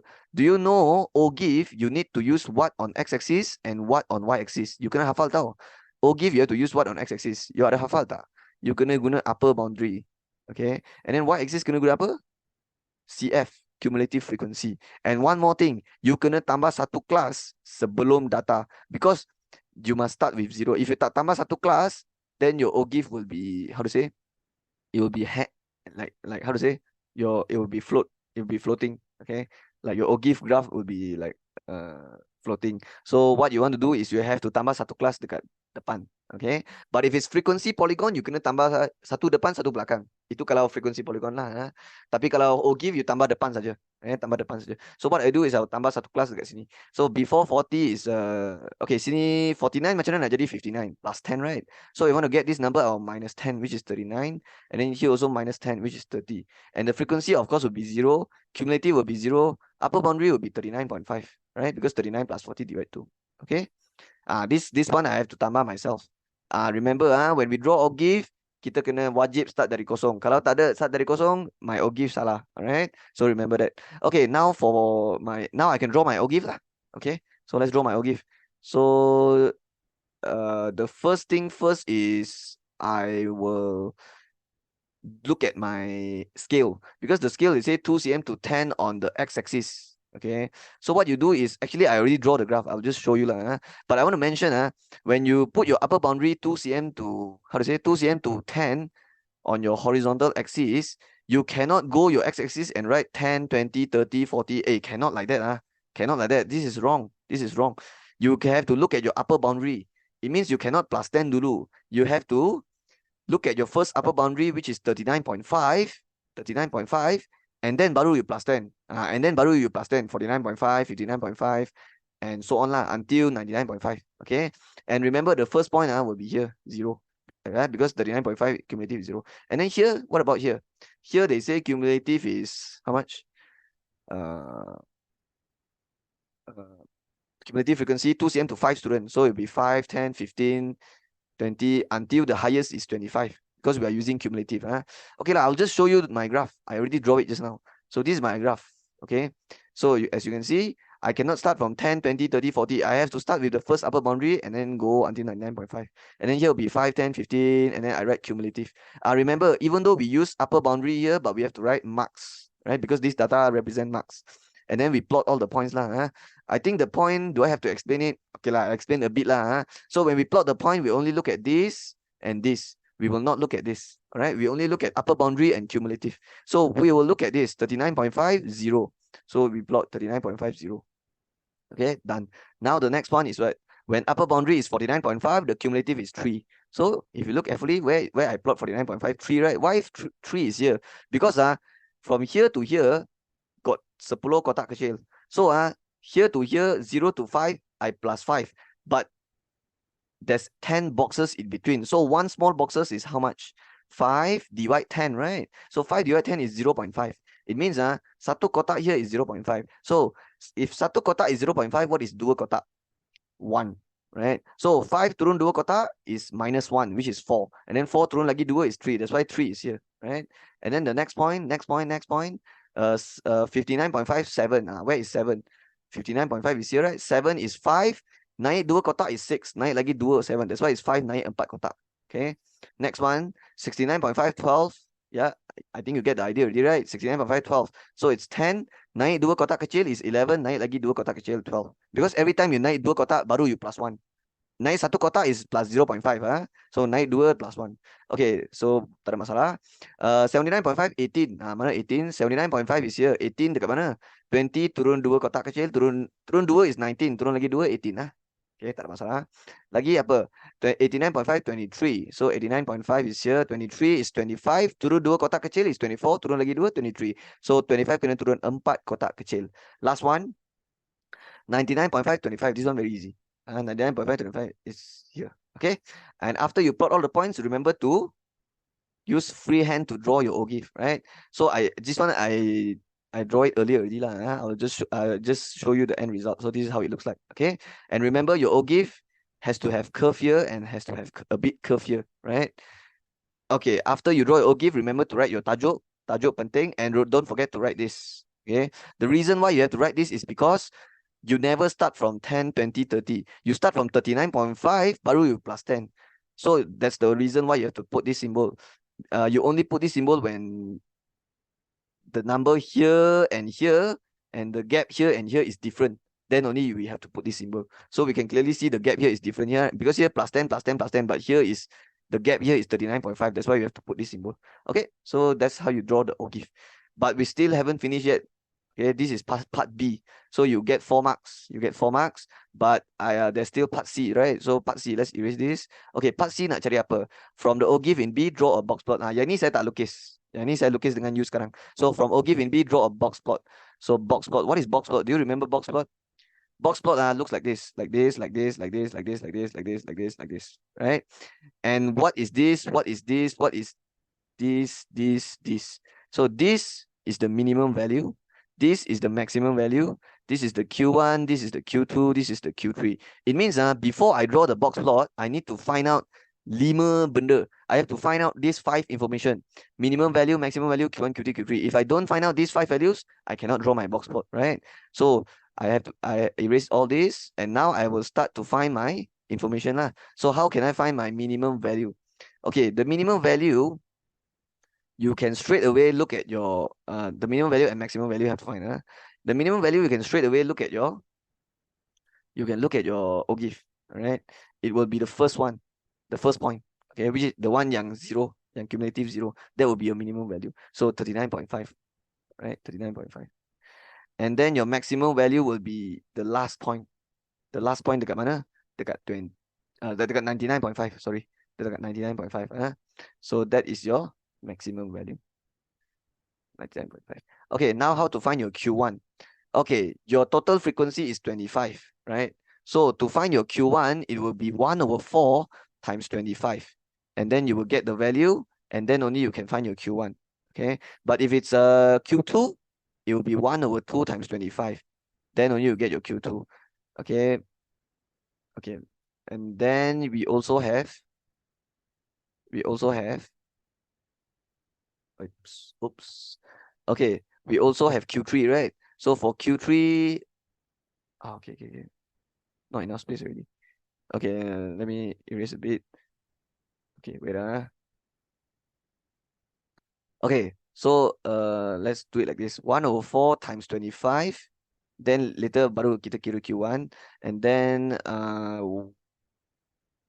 one uh 1/2 darab 25 sama dengan, then we get our Q2, and then 3/4 darab 25, which is Q3. So you kena hafal lah, kalau Q1 1/4, kalau Q2 1/2 darab total frequency, kalau Q3 3/4. Tapi lepas you darab, you still have to do something. Okay, I will show you. First you take 25 times 1/4.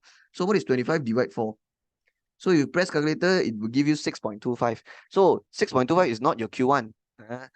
What this means is you have to go to your y-axis and cari 6.25. So mana 6.25? Sini 5, naik satu kotak is 5.5. Okay, naik lagi satu is 6. Naik lagi satu is 6.5. So 6.25 is naik 2.5. So this is your 2.5. So this is where you should draw your dotted line. Alright. So can you see my dotted line is at the tengah kotak, is at like half kotak. And then the moment dia sentuh, you akan tarik bawah. Okay. So your answer is, my answer is here. Okay, my answer is at 57.5. So what I will do is I will write in my Q1, I'll write 57.5. Okay, so this is 57.5. And then how to get my Q2? Take 1/2 times 25 first. I will get 12.5. Okay, but this is not your answer yet. You still have to go to your OGIF and go to 12.5 and then do the dotted line. So where is 12.5? Between 10 and 15, exactly middle. So this is where is your dotted line, like this. Okay, why is it? Okay, it's very hard to see, right? So let's make the line thicker. So this is 12.5, like this. And then the moment dia sentuh, you kena tarik bawah, right? So the moment dia sentuh, dekat mana tu? Dekat, okay, we can see that it's like dekat sini sebenarnya. So when we tarik, it will look like this. Okay, so my answer is at 69.5, tapi saya kena +1. Do you know +1? Because satu kotak kecil. Because from here to here is +10. So it means satu kotak kecil here is 1. Because 10 divide 10, right? Because from here to here +10. So satu kotak kecil sini, 1. So what is 69.5 plus 1? 70.5. So what is my Q2? 70.5. Okay, this is 70.5. Of course, maybe some of you get 69.5. Okay, if you get 69.5, can also. Don't change your answer. You follow your own graph. Don't follow my answer. You just write 69.5 betul also. Because in your schema, they will give you satu range. They will give you how to say, satu range, and if your jawapan is within that range, is betul already. So 70.5 can terima, 71.5 also can, 69.5 also can. So it doesn't have to be accurate sama dengan saya. Okay, just follow your own graph, right? Because the schema terima one. Okay, so if it's like satu kotak different than me, or dua kotak different than me, it's fine. It's considered correct. Okay. Okay, the next one is 3/4 times 25. Okay, if I press this, what I dapat? Let's press in my calculator. 25 times 3 divided 4. Okay, my calculator give me 18.75. So I have to go and find 18.75 and then tarik dotted line lah. Mana 18.75? This is 20. 20 turun 1 is 19.5. Turun lagi is 19. Turun lagi is 18.5. So 18.75 is turun 2.5. So 2.5, so somewhere dekat sini lah. So saya pun tarik dotted line, guna pembaris lah. Saya guna laptop, that's why I cannot use pembaris. Tapi kalau boleh, you buat guna pembaris. And the moment dia touch itu point, you akan tarik bawah. So tarik bawah, dapat mana? Dapat sini kan? So this is your answer. But wait, what is this value? 79.5 kena plus berapa? Plus 1. Because I told you already, satu kotak kecil here is 1. So plus 1 plus 1, so it will be plus 2. What is 79.5 plus 2? 81.5.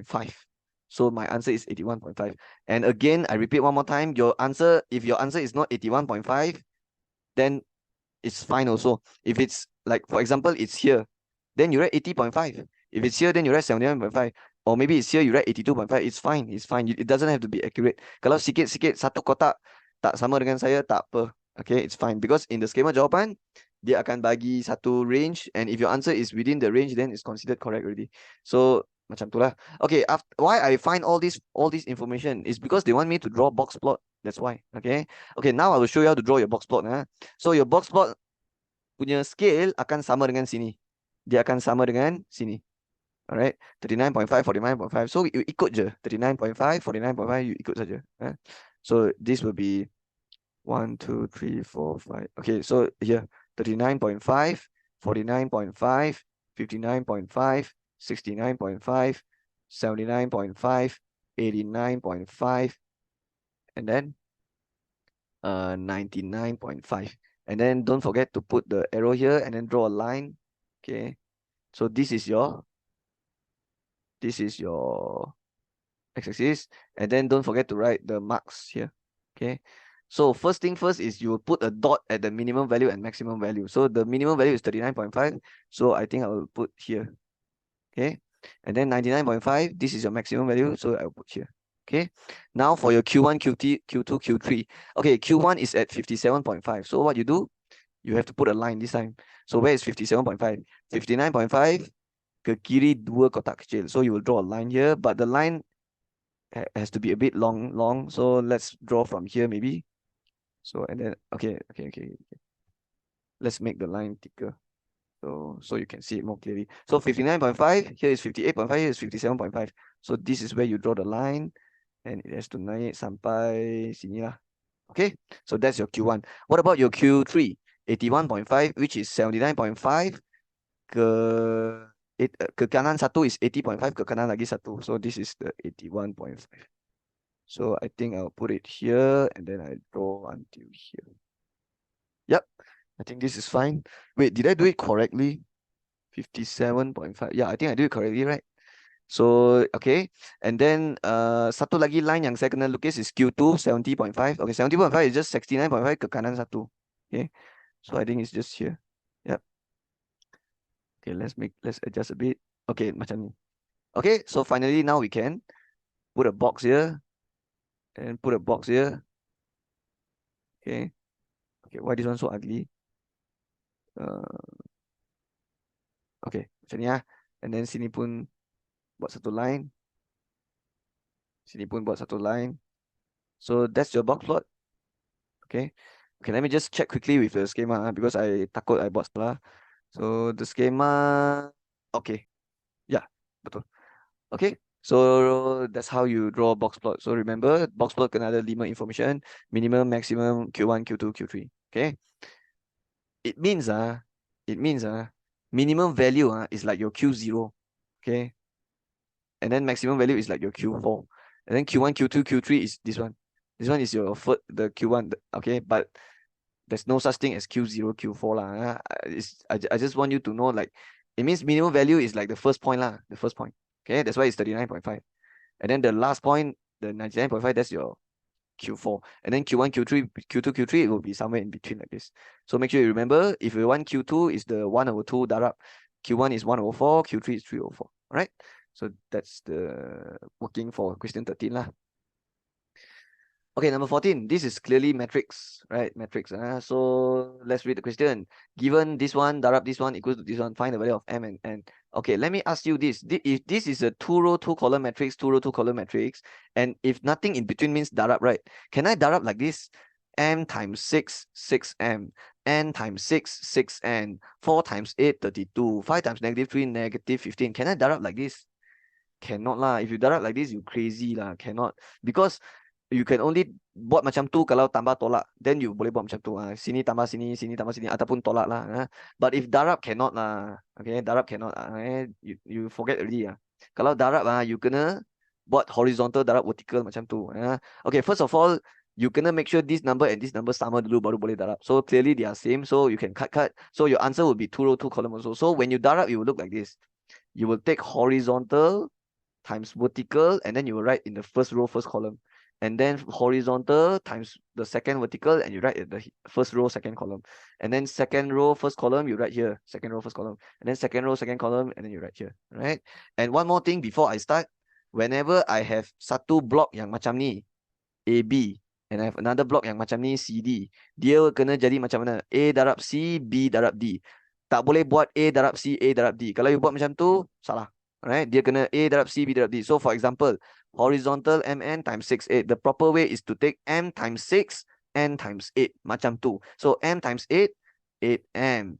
N times 6, 6N. And if in the middle tak ada benda, means plus. Right?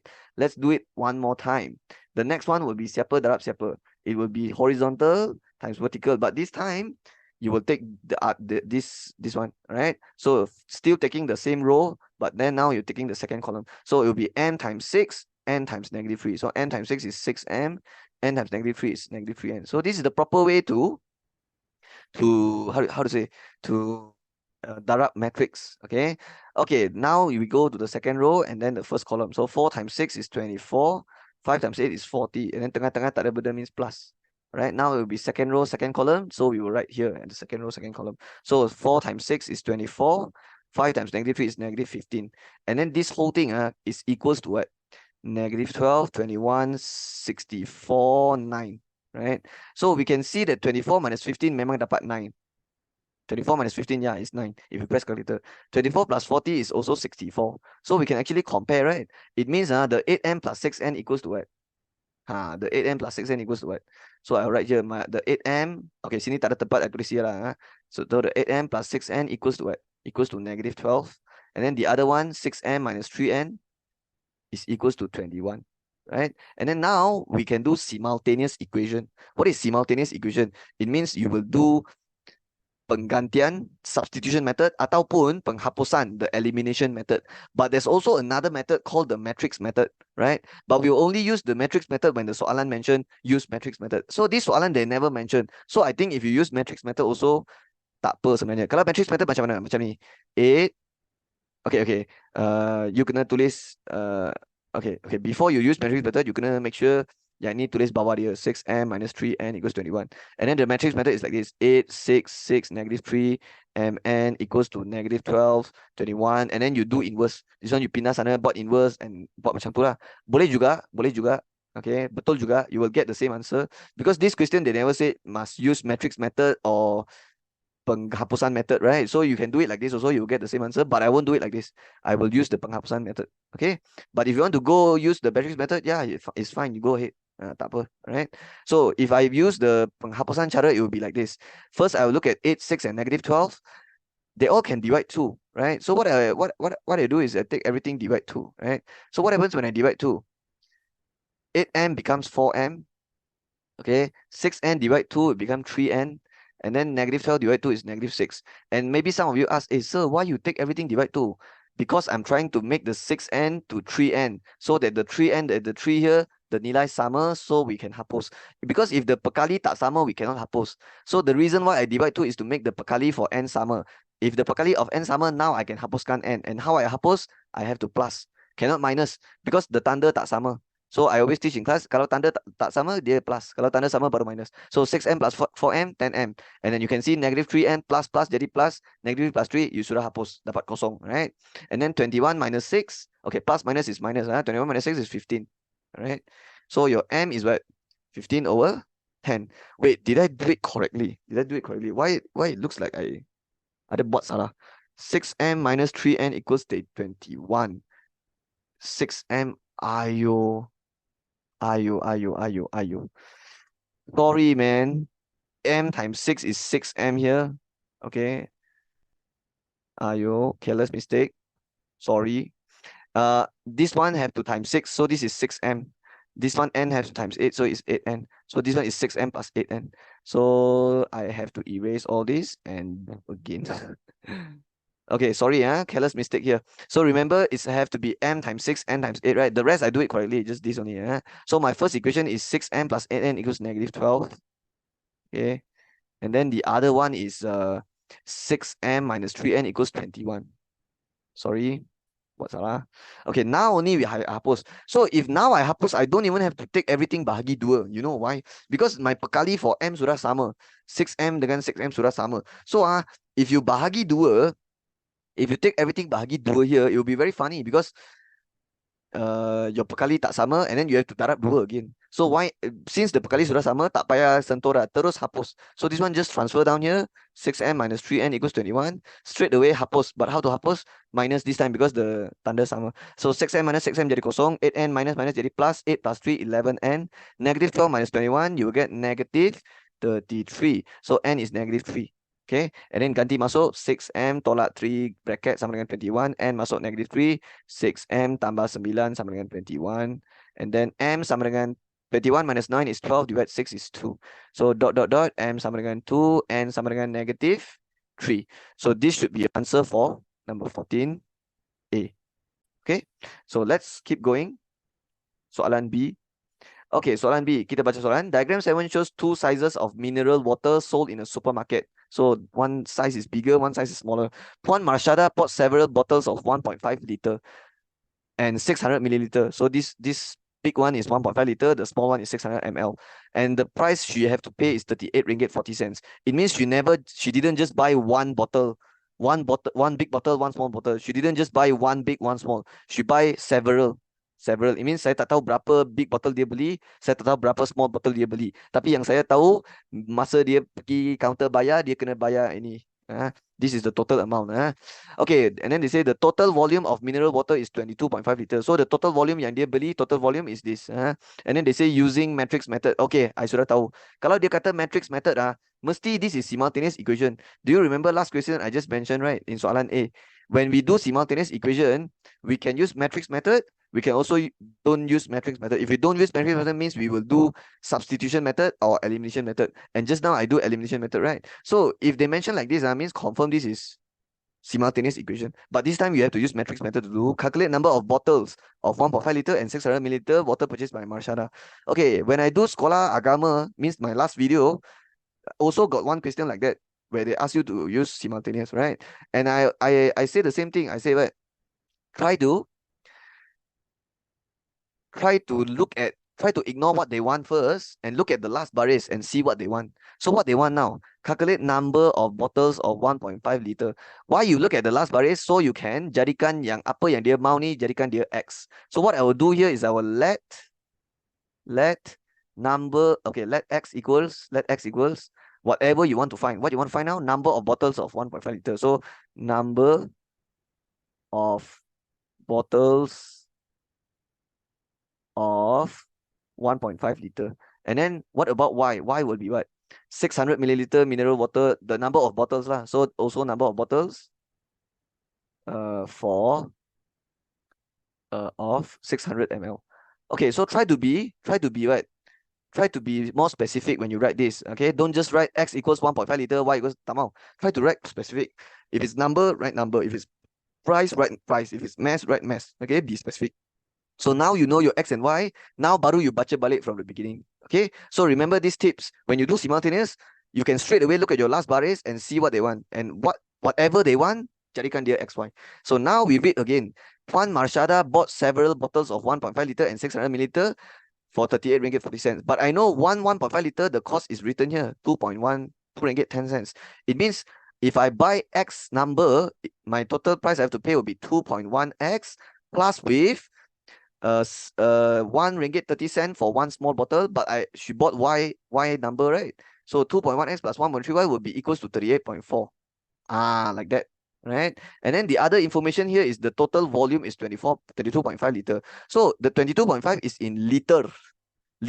So if it's in liter, it means I have to take volume. I cannot take X plus Y because X plus Y is number, bilangan botol. And I also cannot take 2.1x plus 1.3y because that's the RM. So what I have to take is I have to look at the volume also. So 1.5 liter for one big bottle, but she bought X amount, so it will be 1.5 times with X because we don't know how many big bottles she bought. So it will be 1.5 times with X. Okay, because there's X amount of big bottles. And then Y bottles will be 600, but you cannot plus 600Y. You have to plus 0.6Y. You know why? Because 22.5 is in liters. This is also in liters. So this one also you have to convert to liters. 1 liter is 1000 ml. So how you convert this? You will have to divide 1000. So you get 0.6 ml. That is why here you have to write 0.6. And now you can do simultaneous equation. But they already mentioned use matrix method. So I don't think you can use penggantian or penghapusan here. You have to use matrix method. How to matrix method? First you write bracket small bracket, and then another bracket here. The first bracket, you will write down all the numbers in front, which is the kali lah, the coefficient. So 2.1, just the number only, 1.3, 1.5, 0.6. And then here you write xy. Oh, by the way, before you put down the bracket thing, make sure your equation is susun nicely. X the atas x, y dengan y, number dengan number macam ni. If it's not susun nicely, just susun first. After susun baru you tulis ni. And then this will be 38.4, 22.5. Now you can find your xy. Just pindah this ke sana. So ini hubungan dia darab. So bila darab hantar jadi inverse. So how to find inverse? It will be 1 over 2.1 times 0.6 minus this one times this one. Do you remember how to find inverse? You kena darab silang kan to find the, what do you call this, determinant, right? Okay, let's press 2.1 times 0.6 in my calculator. Okay, my calculator give me 1.26. Okay, but you have to minus. You have to minus. Minus what? 1.5 times 1.3. Okay, 1.5 times 1.3. So you will get, okay, wait, let me press 1.95. Okay, please don't ask me, sir, why minus? Because that's the formula. That's the formula. The formula memang macam tu. 1 over darab silang, tolak darab silang, like that.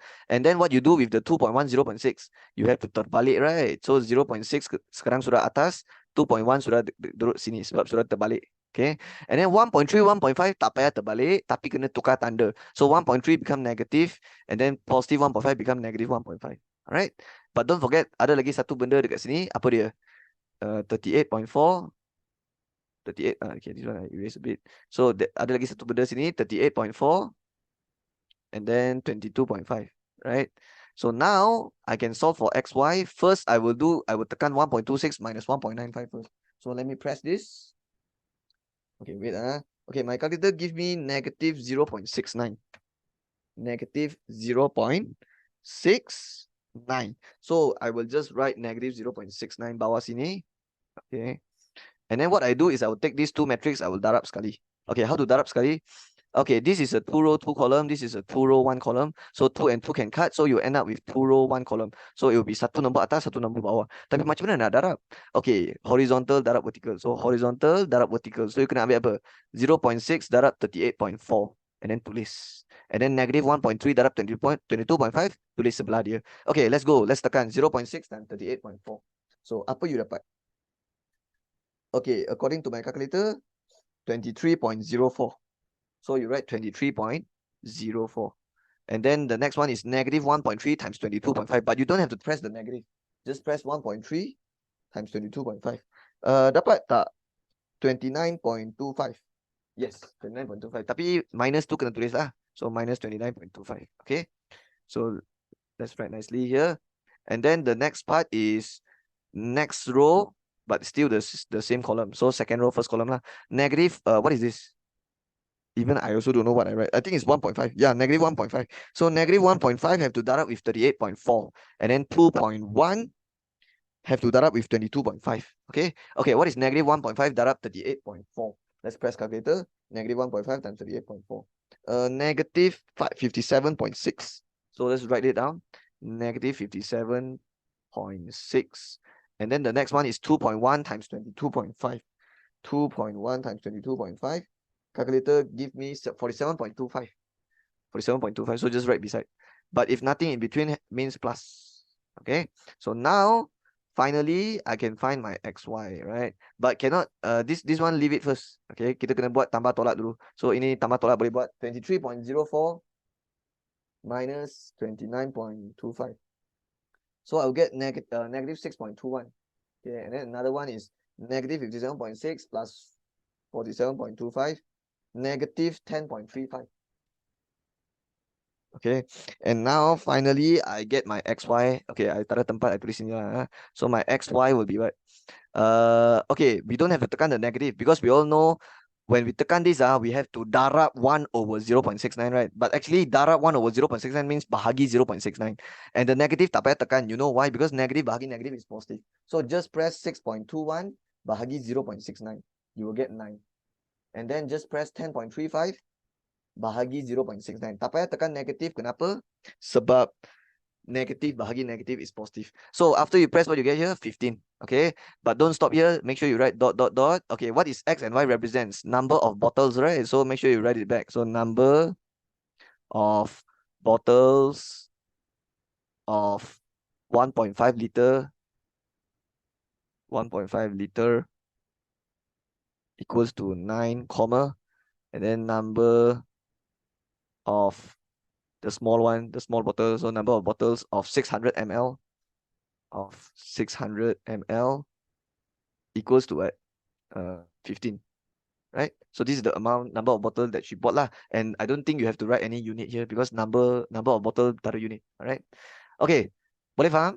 So that's how you do it lah. And remember to write these baris because you tak tulis, you tak dapat full mark. If you stop dekat sini you actually don't get full mark, okay?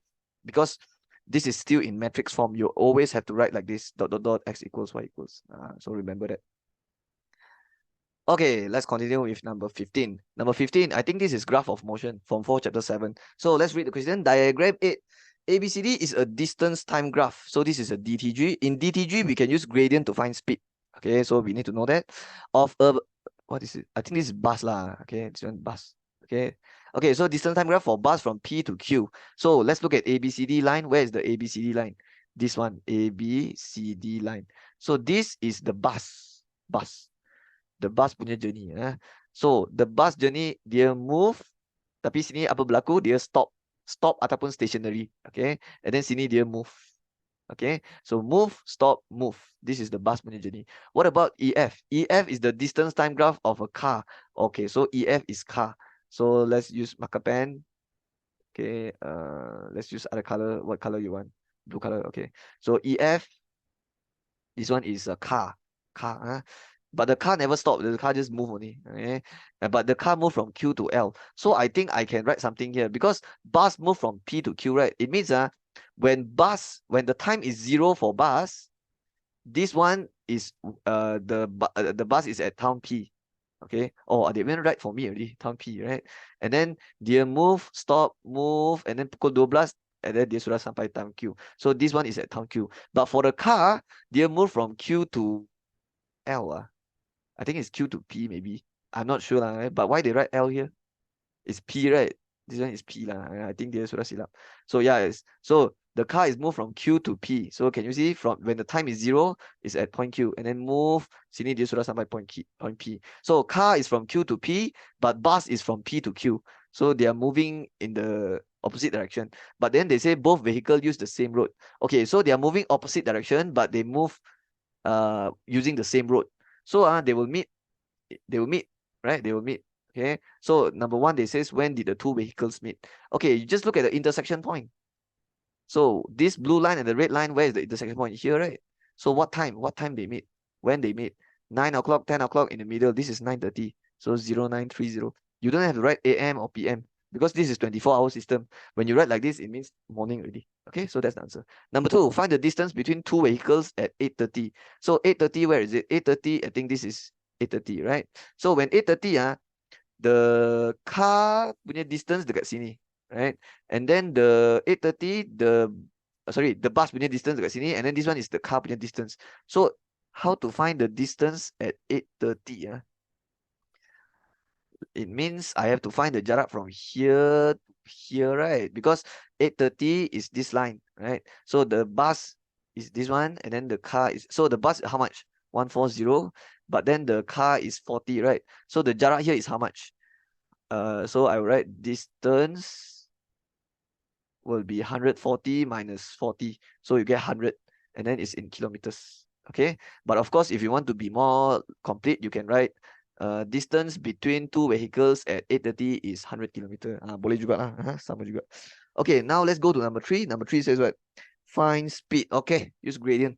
Because distance time graph, you find speed, you will use gradient. So I'll write gradient, but there's so many lines. You need to know which lines they want. So find the speed in kilometer per hour of bus in last 45 minutes. So look at bus. So bus is the red color line, but I want last 45 minutes. So the last minute is 12 o'clock. What is 12 o'clock? Reverse 45 minutes. It will be 11:15. So 11:15 is somewhere here, right? But you can actually use CD to find the gradient. Because if you find the gradient of here to here, it's same with finding the gradient from C to D, because they are same line. Okay, you don't tell me, hey sir, CD gradient in this gradient is not same because this one is shorter. No, they are the same. They have the same gradient because they are the same line. So you can actually use CD to find speed for here. Okay, so what you do now, you will find gradient. Okay, you need point C and point D. Okay, point D is what? You cannot write 1200 and then 0 because you have to convert this to hours. Now this one is the actual time. This one is the actual time. This one is the actual time. So if this is the actual time, you have to convert to hours. So this will be 0 hours. 8 to 9, this is 1 hour. This one is 2 hours. This one is 3 hours. This one is 4 hours, right? So now this coordinate and this coordinate, how you want to write? So this coordinate will be 4, 0 lah. Okay. And then this coordinate will be 2.5 because 2 and 3, 2.5, right? And then you have to write 1, 2, 0. You have to write in hours because this is in kilometer. And they already said 1 kilometer per hours. So kilometer per hours. So that's why this one have to be in hours lah. So 8 o'clock to 9 o'clock, 1 hour have passed, and then 2 hours have passed, 3 and so on lah. So the 2 point I use is this point, and 2.5120 and 40. So the gradient will be what? Y minus y, x minus x. So 120 minus 0 bahagi dengan 2.5 minus 4. Okay. So 120 minus 0 is 120. 2.5 minus 4 is negative 1.5. Now you will get, now you will press calculator. Okay. So what is 120 divided 1.5? You get negative 80. Okay, your gradient is negative 80. It means what is your speed? Your speed will be 80. But don't write the negative because speed doesn't negative. Remember, speed doesn't negative. Only acceleration got negative. So this is kilometer per hour, and then that's the answer. All right. So this is how you do it. Okay, let's do soalan B. Soalan B says what? Diagram 1.9 shows a incomplete speed time graph of the motion of motorcycle. So this is speed time, but I noticed something here. The unit is very weird. This is kilometer per hour, but this is minute. So the minute here didn't match with the hour. Okay, so maybe later I have to convert this to hour. Who knows, right? So let's keep reading. Diagram 9 shows incomplete speed time graph after 22 minutes. Okay, after 22 minutes, the car increased speed to 80 km per hour at the T minute. So increase after 22 minutes, increase to 80, right? So number 1 says complete the speed time graph in the answer space. So I think I can complete it. So if this is 30, this is 100, where is 80? So let's lebih kurang lah, 40, 50, 60, 70, 80, 90, 100. So this is lebih kurang 80 dekat sini. So I can put a point here where it's like T80, right? So this is the point, and then I will draw a line like this, right? So that's what it means, right? After 22 minutes, the car increased the speed to 80 km per hour. So like this, it means this is decelerate, and then constant speed, and then it's accelerate to 80 km per hour. Okay. Is it correct? 80 km. Yeah, correct, right? Yeah, betul, betul. Okay, number 2. Describe the motion of motorcycle from the 5th minute till 22 minutes. Where is it? This one, right? Okay, what happens here? What happens here? Okay, if you look at your last question A, I remember I got mentioned this line means stop, right? But do you know why this line means stop? Because this is a distance time graph. That's why it's stop. But if it's a speed time graph, this is not stop. This is not stop.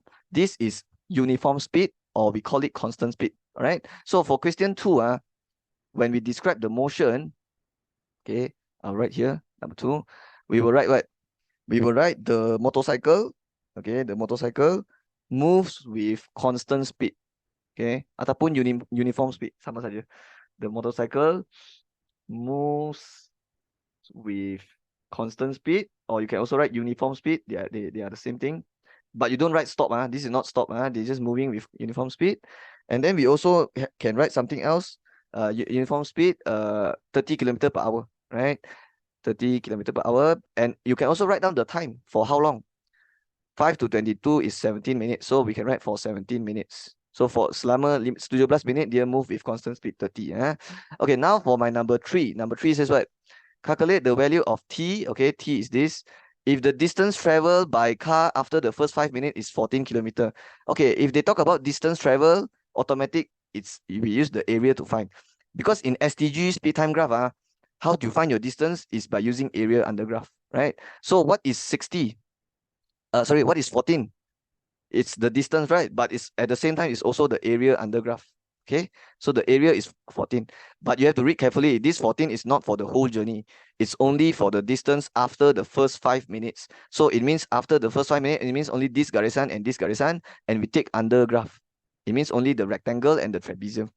So the rectangle area plus with the trapezium area is the 14. So make sure when you read you have to read carefully during exam, whether it's for the whole journey or it's just sebahagian daripada journey. It means sebahagian saja. Okay, rectangle punya formula is base times height. Base is 17, height is 30.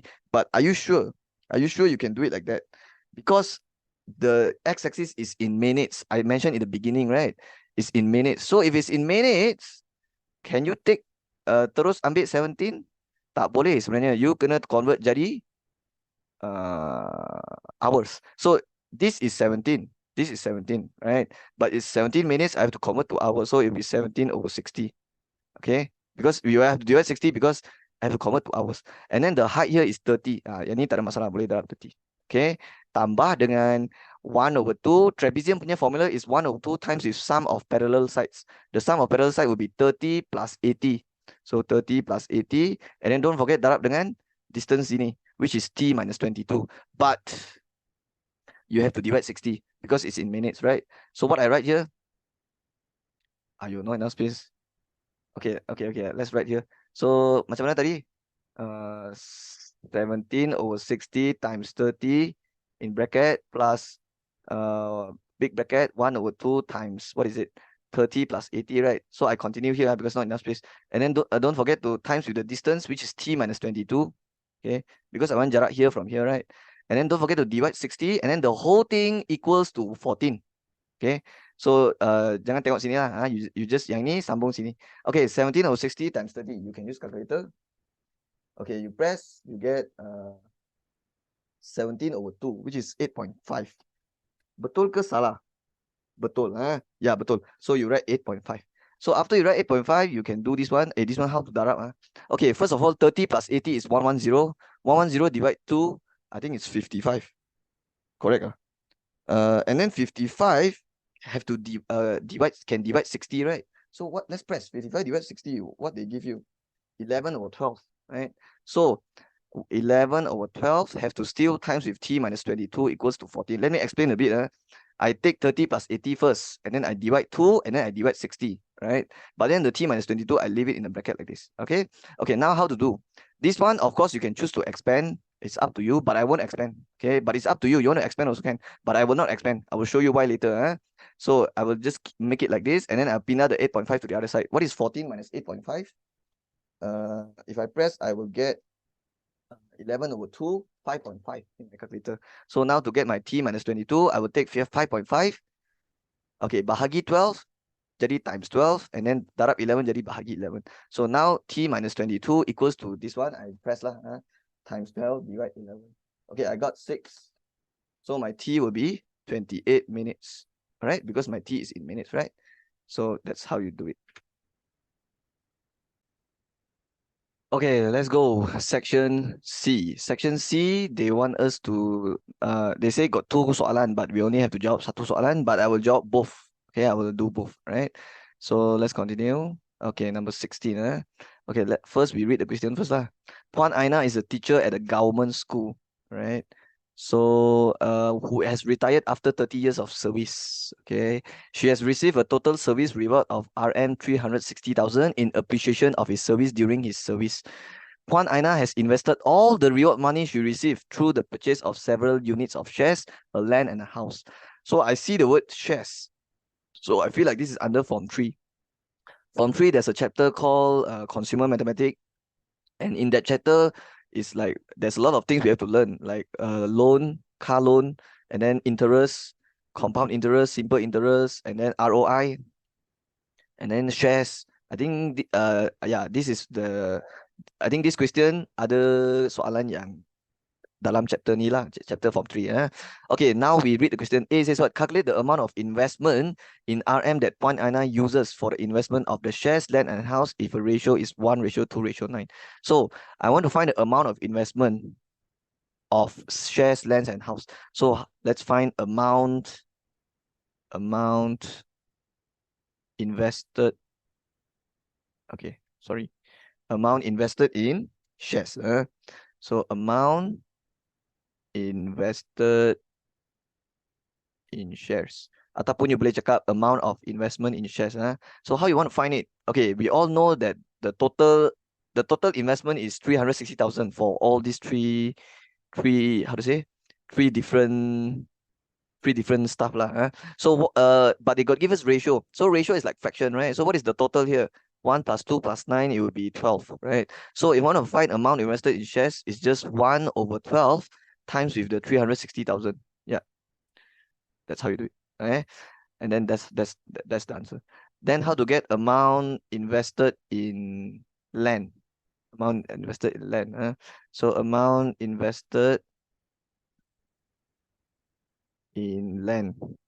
So for land, it will be 2/12, right? 2/12 times 360,000.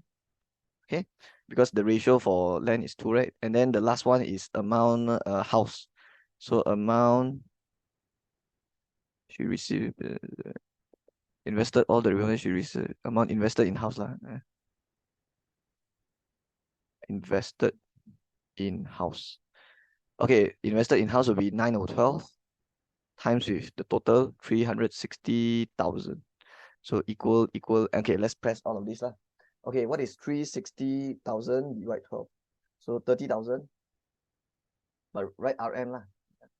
And then 360,000 times 2 divide 12, 60,000. And then the last one is 9/12 times 360,000. 270,000. 270,000. So how many zeros? 270000. 4 zeros RM. Okay. So hope you get I think it's very easy lah. Hope you ada tekan dapat sama juga. Okay, done already. Now we go to B. B says what? After a year, the present value of the shares, land, and house owned by it has increased to 60,000, 120,000 to 540,000. So that increase lah. And then they say based on the above information, complete a pie chart in the answer space to represent value of investment invested. Okay, so I have to draw a pie chart, but not using this value. I don't think using this value. I think you have to use what value? I think you have to use the pie chart is to represent value of investment invested. So the initial investment is not this. The initial investment is this, right? So how to change it to pie chart, right? So actually, okay, there's two method. Right? First method is you take the 30,000 over the 360,000 and then darab 360 because you're trying to convert this to angle. You want this to in pie chart, right? But I don't want to do it like that. I want to do it a little bit different. I will straight away use the ratio because I know the ratio is 1:9. Okay, so the ratio for shares, land, house is 1:9, right? So actually, if you want to convert to pie chart, you can take 1/12 times 360, 2/12 times 360, 9/12 times 360. And believe me, if you do like this, you will get the same. Even if you want to take how to say 30,000 over the total 360,000 times 360, can also, you will get the same answer here. Okay, what is 360 divide 12? I think you'll get 30. So this is in degrees already. Okay, 2/12 times 360, what you get? 60. And then the last one, 9/12 times 360, you get 270. So this is the 30 degrees for shares, 60 is land, and then this one is house lah. So how you represent the pie chart? So they already draw a line here, so I think I can sambung this line by making it like this. Okay, because I want to draw a 270 degree, right? So let's use lines and put a line like this. Okay, so this is clearly the 270 degree, which is house. So this is house. And I think it's better to label also. So this one is 270 degree. And then another here, there will be 30 degree shares, 60 degree land. So how will I do it? I think I have to use protector, right? Protector. What is protector? Jangka lukis. Jangka sudut. So what you do is you try to use protector lah, but I don't have protector now, and I can't do it in my computer screen, so I just agak-agak lah. Maybe something like this. And then this, the small one, 30, this one is 60. So the 30 degree will be shares. So this one, right, shares. Okay. And then 60 will be the land, right? So that's your pie chart. Okay, so no problem. Okay, so that's how you do it, all right?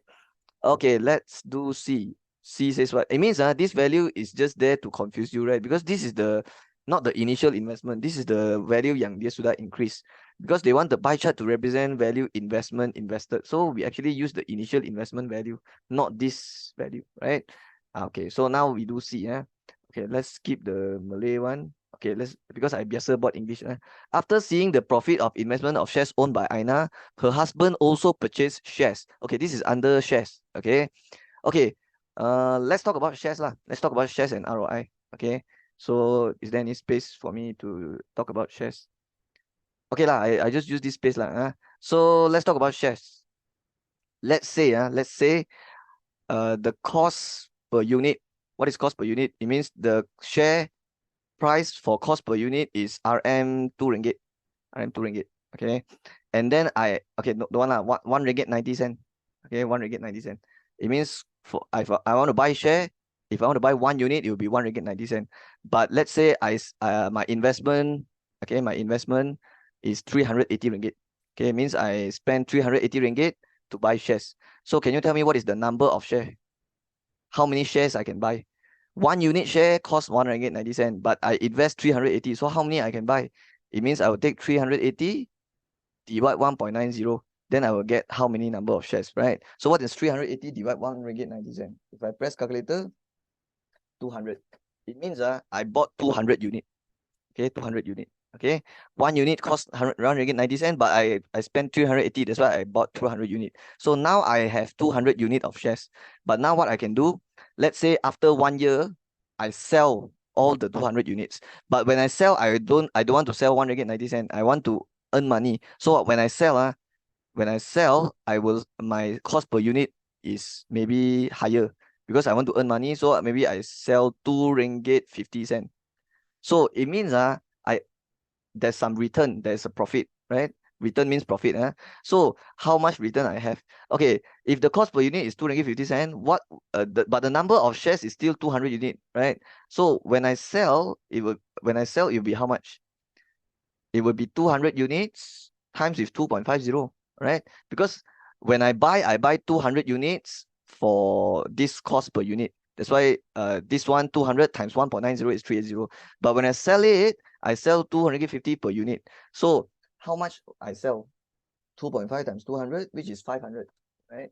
So you rasa untung or rugi? When I buy 380. I sell 500. So untung, right? So when you untung, you can find your ROI. ROI is the return on investment. Most students, they thought ROI stands for rate of interest, which is not correct. ROI is return on investment. What is return? Return means untung ataupun profit. So return on investment. Okay, and there is a formula for return on investment. It will be total return. It means total profit. Okay, berapa total untung bahagi dengan initial investment, and then times with 100. Times with 100%. It means your ROI will always be in percentage. Okay, so what is your total return? You don't tell me 500. You don't tell me 380. Wrong. It will be 500 minus 380. Okay, and then over the initial investment will be 380 and then times 100. You press this, you get your ROI. Okay, so 500 minus 380 equals, and then divide 380 times 100. Okay, I got 31.58%. Okay, but this soalan is a very simple question. Saya buat sendiri punya. Okay, and I want to mention one thing. Why I have to take 500 minus 380? Because total return means total untung. The untung is how much? This one tolak this one, because you sell this one, but when you buy it's this price. When you sell it's this one. So the profit will be this one minus this one. You have to find the difference. Then only that's the total return. Then only you divide the initial investment 380 times 100, and then that's how you get ROI. Okay, but let me tell you something. There is this thing called dividend. All right. So if got dividend, is dividend a return? Yes. Dividend is also considered return. So if got dividend, you have to tambah also at your total return. Okay, but don't worry, that one the soalan have. So now I will erase all this first. Okay, this one all I will erase. So if you understand this story, I think you can do this question. Okay, so wait for me. Let me erase all this. Okay, let's see what the question says. So the question says what? Okay. After seeing the profit, her husband also purchased shares from the same company amounting to 45,000. So the husband, he spend this amount of money. So this is the investment money. So dia nak guna duit ni semua untuk beli shares. So and then dia kata after a year of owning the shares, okay, lepas dia beli shares, after 1 year, the stock company he bought gave a dividend of 15%. So what is this? This is considered return. Dividend is return. But the 15% later, you have to times with the initial investment, which is 45,000. Okay. So remember, dividend dalam percentage mesti darab dengan initial investment. Tapi nanti kita buat. And then dia kata, he then sold all 15,000 units of shares he owned for 30% increase in price. Number one, calculate the capital price of unit of shares. Sebenarnya dia nak cari apa? Price of unit. It means dia nak cari cost per unit lah. So do you remember the story I tell you just now? Cost per unit. How to find cost per unit? Okay, just now I remember the story I give you is what? RM, how much? 1.90, right? For my cost per unit. Okay, and then I remember I said I spent 380 ringgit. My investment is 380 ringgit. And then I asked you to find the number of shares. And how you do it is you take 380 divide 1.90, right? That's how you do it. So, but this time they don't want the number of shares. They want the price of 1 unit. So you want to find price of 1 unit, how you do it? So what I write is price per unit, or you can write cost per unit also, is the same. So price per unit will be what? First, you will take RM 45,000 because that's the investment, right? And then you will divide with the 15,000. Okay, 15,000 unit. You know why? Because I want the price per unit. I don't know 1 unit price is how much, but I spent 45,000 to buy 15,000 unit. So you want to get the price, I just divide lah. Can you see it's RM per unit? Yeah, because it's price per unit. So it's cost per unit. So you just press this, you'll get RM3. Okay, but the RM3 is for per unit lah. Okay, so that's the answer for number 1. Okay, so remember, okay, if you want to get number of shares, it will be what bahagi what just now. It will be the investment, okay, the investment divide by cost per unit. Okay, cost divide by cost per unit. Because just now my story, I remember I said 380 divide 1.90, right? This is the investment, this is the cost per unit to get number of shares. But what if I want to get cost per unit? It will be this one and this one can terbalik tukar tempat. So to get cost per unit, you will take investment. So cost per unit, you can also take investment bahagi number of shares. That's what I did here. Investment bahagi number of shares. Okay, that's how you do it. Okay, so hope you understand. Okay, the second question. Next, calculate the value of ROI of the investment, return on investment. So how you get your ROI? You remember the formula I told you just now? Formula for ROI is what? Total return. Total return divide by what? Total return divide by initial investment. Okay, initial investment. And then darab 100. And your answer will be in percentage. For ROI, always in percentage. Right? Okay, what is your total return? Okay, your return got untung or not? Got return or not? So, of course got untung because the price per unit at first is 3 ringgit. Okay, it's 3 ringgit per unit. It's 3 ringgit per unit. So the husband he bought how many unit? So RM3 is per unit, but the husband bought 15,000 unit. Bought 15,000 unit. That's why and if you take on this, darab this, you get RM 45,000. So the husband actually spent 45,000 to buy shares. Okay, but he buy 15,000 unit. But since 1 unit is 3 ringgit, that's why it cost him 45,000. But then when he sell, what happens? He then sold all the 15,000 units he owned for a 30% increase in price. It means he will not sell for 3 ringgit. He will sell the 15,000 units, but he will not sell for 3 ringgit because he owned 30% increase in price. So the 3 ringgit I have to plus 30%. So how I have to plus 30%? First, I will take 3 plus with 30%, which is 0.3 times 3. Okay, and you have to press all of this. So what is 3 plus bracket 0.3 times 3? I will get 3.9. It means when he sold, he didn't sell it for RM3. He sold it for RM 3.90 because he want to earn money. That's why he sold it for like a higher amount. So now there's a return, there's a profit. So let's clear this first and see what I get. So 3.90 and then times with 15,000. So you get 58500. It means when he bought the shares, it's only 3 ringgit per unit. And he buy 15,000 unit. But when he sell, he will sell all 15,000 unit, but he sell it for 3 ringgit 90 cents. So now the selling price is 58500. Is there a profit here? Yes. What is the profit? 58500 minus 45,000. That is why the total return here is what? 58500 500 minus. Why have to minus? Because yeah lah, because this is the initial, how to say, the initial investment. So you sell for this. So the profit here, the how to say, the return here is, you have to find the difference lah. Okay, so 58500 minus with what? 45000. But you still have to plus with dividend, because I got mentioned here got dividend 15%. So the 15%, how you calculate? 15% is 0.15, and then you have to times with the initial investment. Remember, dividend always times with initial investment. So 45,000, this is also a type of return. So I have to write this down inside here also. Plus with 0.15 times with 45,000. And I recommend including this in your working also. Okay, because without this, how you know it's 58500, right? Okay, and then divide by total initial investment. Initial investment, the initial money that he spent to buy is 45,000. That's the initial investment, and then times with 100. Okay. Okay, now let's press 58500 minus 45000 equals, and then plus with 0.15 times 45, 10000. Okay, I get 20250 over 45000 times 100. So now I plus this whole thing times 100. Okay, I get 45, right?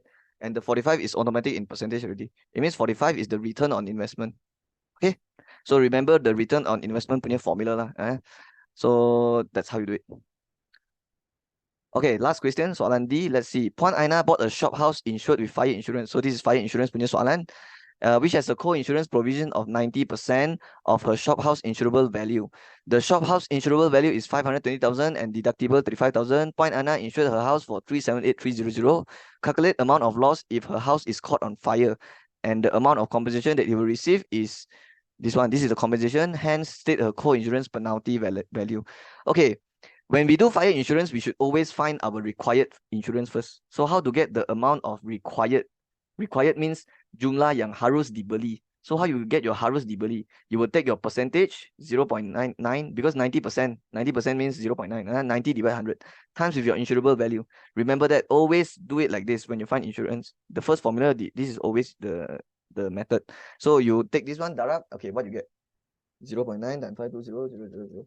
Okay, 468,000. So this is your RM 468,000. This is your jumlah insurance yang harus dibeli, required. But this person, wait. Did I do it correctly? Yeah, correct. Okay, now they say Puan Aina insured her house for this amount. So did she insure her house on the required value? No, right? Yang harus dibeli is 46800, but dia beli ini saja. So this is case 1, case 2, or case 3? Case 2, right? Because if it's case 1, it means you buy on how to say, you buy the same amount as your required. It means if case 1, your insured value is equal to your required value, then the formula for compensation will be loss minus deductible. But if it's case 2, it's when your insured value is less than your required. And if it's less than required, the formula will be like, the formula for compensation is like this. It will be the purchased yang sudah dibeli over required times with loss minus deductible. Okay, that's the formula to find compensation. So let's use this formula, because this case is case 2, right? Because the insured value is less than it. So now what I will do is, to calculate compensation, I will take 378,300 divide by required 468,000 times with loss minus deductible. The loss is how much? Did they mention here? Calculate the estimate. Oh, the loss tak bagi. So the loss actually they want me to find, but it's okay. And then minus deductible. Deductible is how much? 35,000. Oh, it means if I want to find loss, it means, oh, they give us compensation 86250. It means the 86250 I can put here. Because the formula, this formula is to find compensation, right? And the compensation is 86250. So even though I don't have my loss, it's okay, because I have the final answer. So I can pindah to find my loss, right? So how you find your loss? Okay, remember to pindah this first. You cannot pindah the fraction first. Must pindah the minus jadi plus dulu. So we will tekan 86250 plus with 35,000. And then after that only you pindah this. So how you pindah this? You can tekan bahagi bracket 378,300 divide 468,000 close bracket. So they will give you 150,000. So the loss is RM 150,000. Now they say state her co-insurance penalty. Okay, in the Sekolah, in my last video, Sekolah Agama also they got asked this. They also got asked fire insurance and co-insurance penalty. So do you remember what's co-insurance penalty? Co-insurance penalty means the other side of the fraction. I always explain it like this in my class. You have to find the other side of the fraction and then times with the loss. So what is the other side of fraction? If I give you 2/7, what's the other side of fraction? 5/7. Because you take 7 minus 2 and 5/7. What if I say 1/6? What is the other side of the fraction? 5/6, because 6 minus 1, right? One more example. 3/8. What is the other side of the fraction? 5/8, because 8 minus 3, like that. So let me ask you, this one, what's the other side of the fraction? First, you will take 468,000 minus the atas punya value, right? 468,000 minus 378,300. You will get 89700. So the other side of the fraction is what? 89700. But you still have to over with 468,000 times with the loss, which is 150,000. Okay, so that's how you calculate co-insurance penalty. So remember, hafal the formula. Penalty memang cara dikira dia macam tu. Take the other side of fraction, darab loss. So let's press 89700 divide 468,000 times 150,000. Okay, 28750. So make sure you write RM lah. So this is the penalty. Okay, sudah siap lah. Okay, let's continue with question number 17. Okay, tunggu sekejap.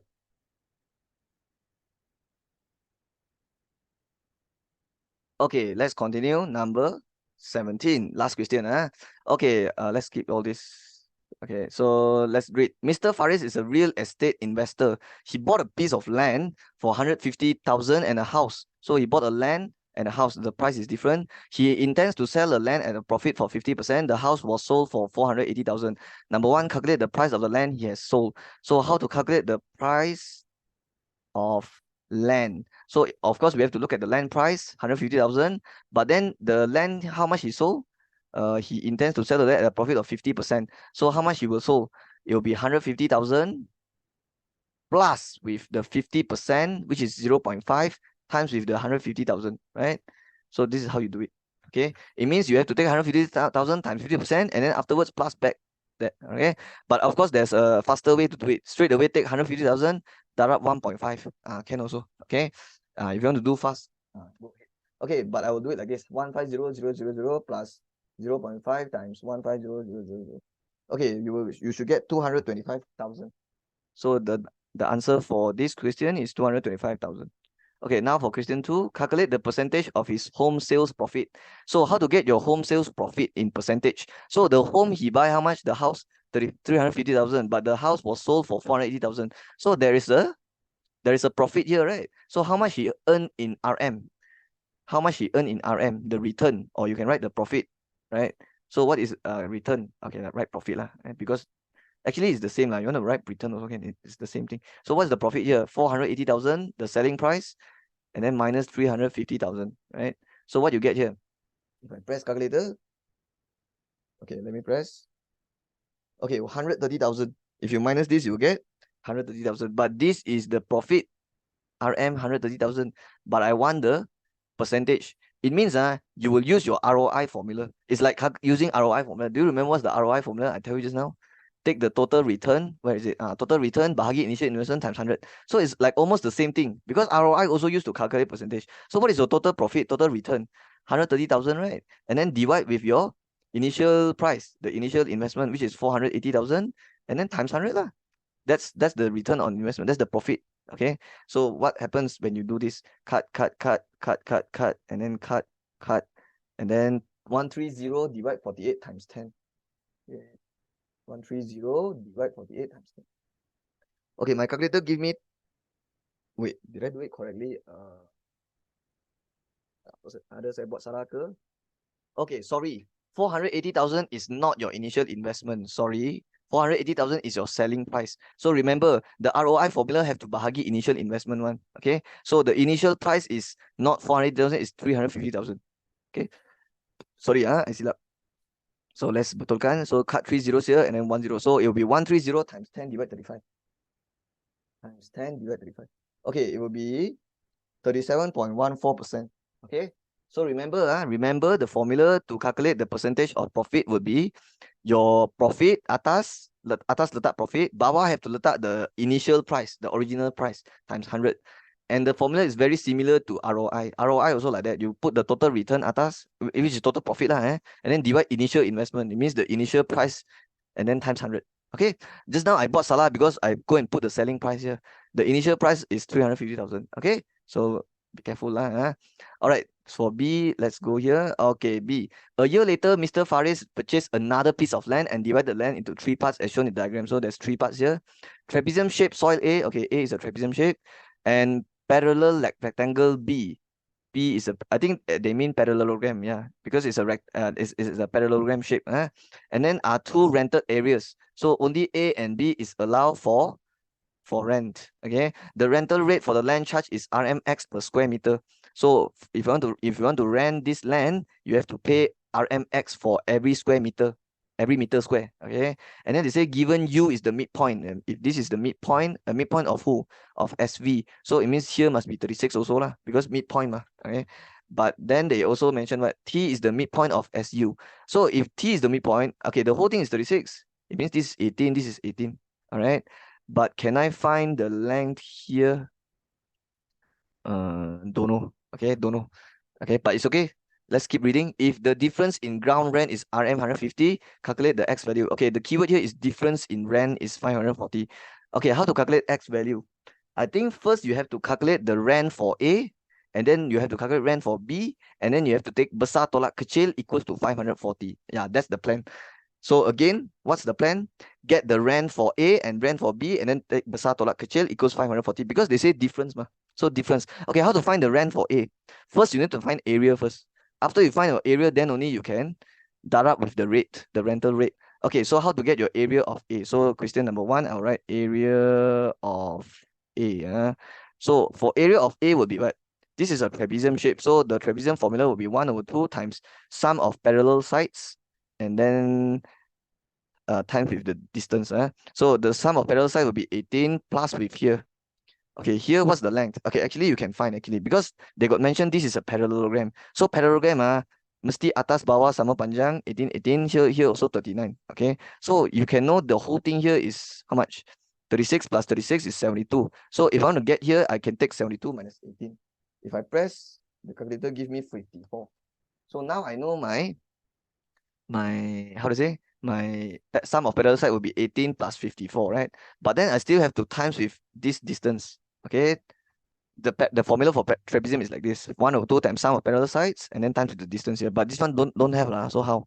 It's okay. The PS distance will be the same with RV distance. Agree? So can you see this is a what? It's clearly a right angle triangle. And if it's clearly right angle triangle, what we can do here? I have the hypotenuse 39 and 36 already. So it means I can use Pythagoras theorem. So square root bracket square. Here will be 39, here will be 36. Plus or minus? Minus, because you're finding the short one. So let's press this and see what you get. I will press 39 square minus 36 square first. So I get 225. And then square root 225 is just 15. So rupanya this is 15. It means here also 15. It means here I can put 15. So this is my area of A. So after let's calculate this whole thing. What is 18 plus 54? 72, and then times 15 divide 2, 540. So this is the area of A, 540 meters square. But I have to calculate area of B also. And don't forget, I'm trying to find the rent for A and B. Okay, that's why I'm finding the area now, so I can times with the rate later. Okay, area of B is this parallelogram. Okay, actually, for area of parallelogram, the formula is actually like this. Take the base times with the height, but not the sengit punya height, the straight punya height. All right, so it's from here to here. Okay, it means from atas to bawah lah. This height and this height is the same.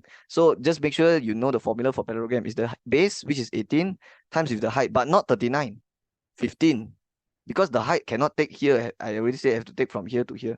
Okay, it means from the lowest here, it means the vertical height lah, the vertical height. Okay, so make sure you know the formula to find area of parallelogram. It's like area of rectangle actually, the formula. It's just that you have to take the straight punya line. 18 times 15, you can quickly press, which is 270. And the unit will be meter square. Okay, this is not the answer. They want to find the X value, right? X is actually the rate, the rental rate, right? So I think now I will use this information because they got say the difference in ground rent is RM 540, right? So What I need to do now? I need to find the rent for A, rent for B, and then besar tolak kecil, right? So what is the rent for A? It will be 540 times the rate, and the rate they say X, right? So what I will do, I will take 540 X, because 540 is the area. To get the rent, I have to times with the rate, which is X. And then don't forget to minus how to get the rent for B. It will be the area 270 times with the rate, which is X. And they already mentioned the difference in rent is RM 540. So I can take this is equals 540. Now, what is 540X minus 270X? 270X equals to 540. So what is X? It will be 2, right? But I have to write RM2. Okay, and it's not just RM2, it's RM2 per meter square, right? So the X value is actually RM2 per square meter. Okay, that's how you do first question. Second question, calculate the amount of monthly rent earned. Okay, do I have any space for number 2? You don't have. Okay, I do it here. Okay, how to find the jumlah sewa bulanan yang diperolehi? How to get the total rent? Okay, the total rent for A is how much?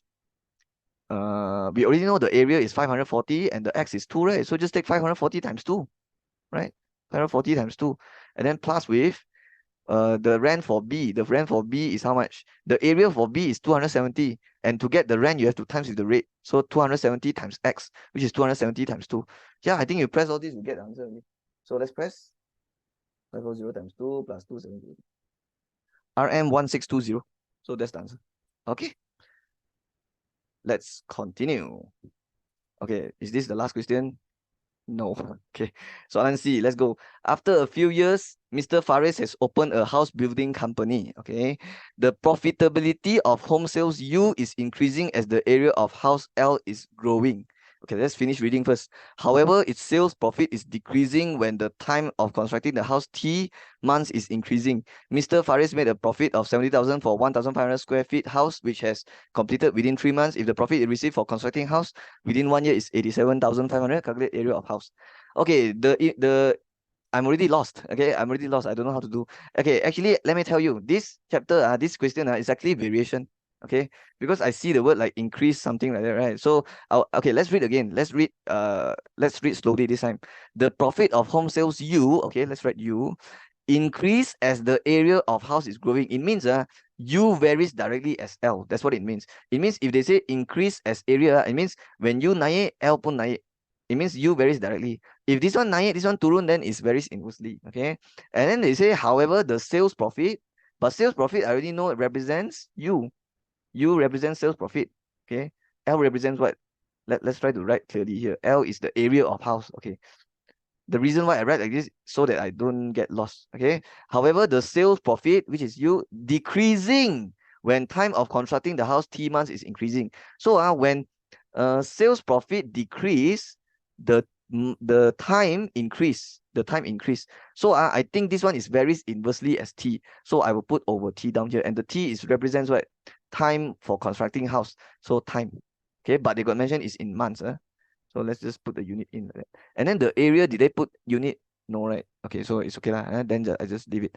Okay, and then Mr. Faris made a profit of 70,000 for 1,500 square feet, which has completed within 3 months. So actually this is variation, right?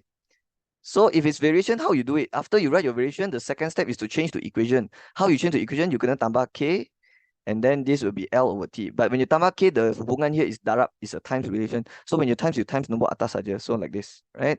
And then the next step is to automatic find K. But if you want to find K, you need to have a complete information. It means you need to have U, L, and T. Okay, so you kena masuk information yang complete. Do I have information yang complete? Yes, because my profit is 70,000.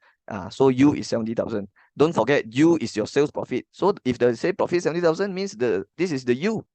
What do you think is the 1,500? Is this the L or the T?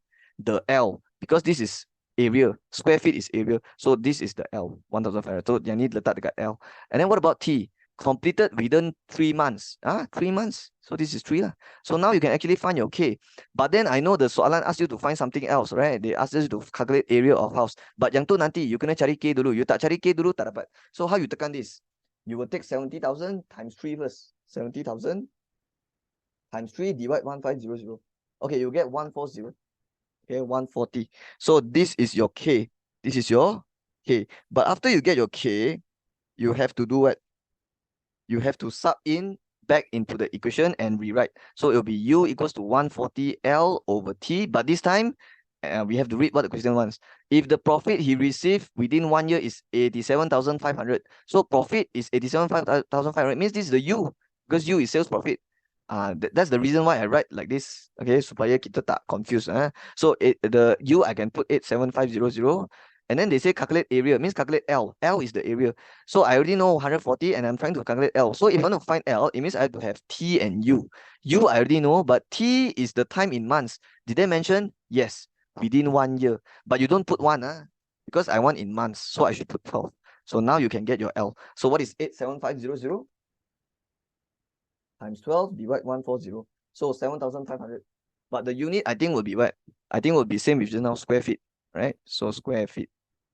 Okay, so the answer here is 7,500 square feet. Okay, okay, done already. Finally, we are at the last question, right? Yeah, this is Kertas tamat already. Okay, let's finish it.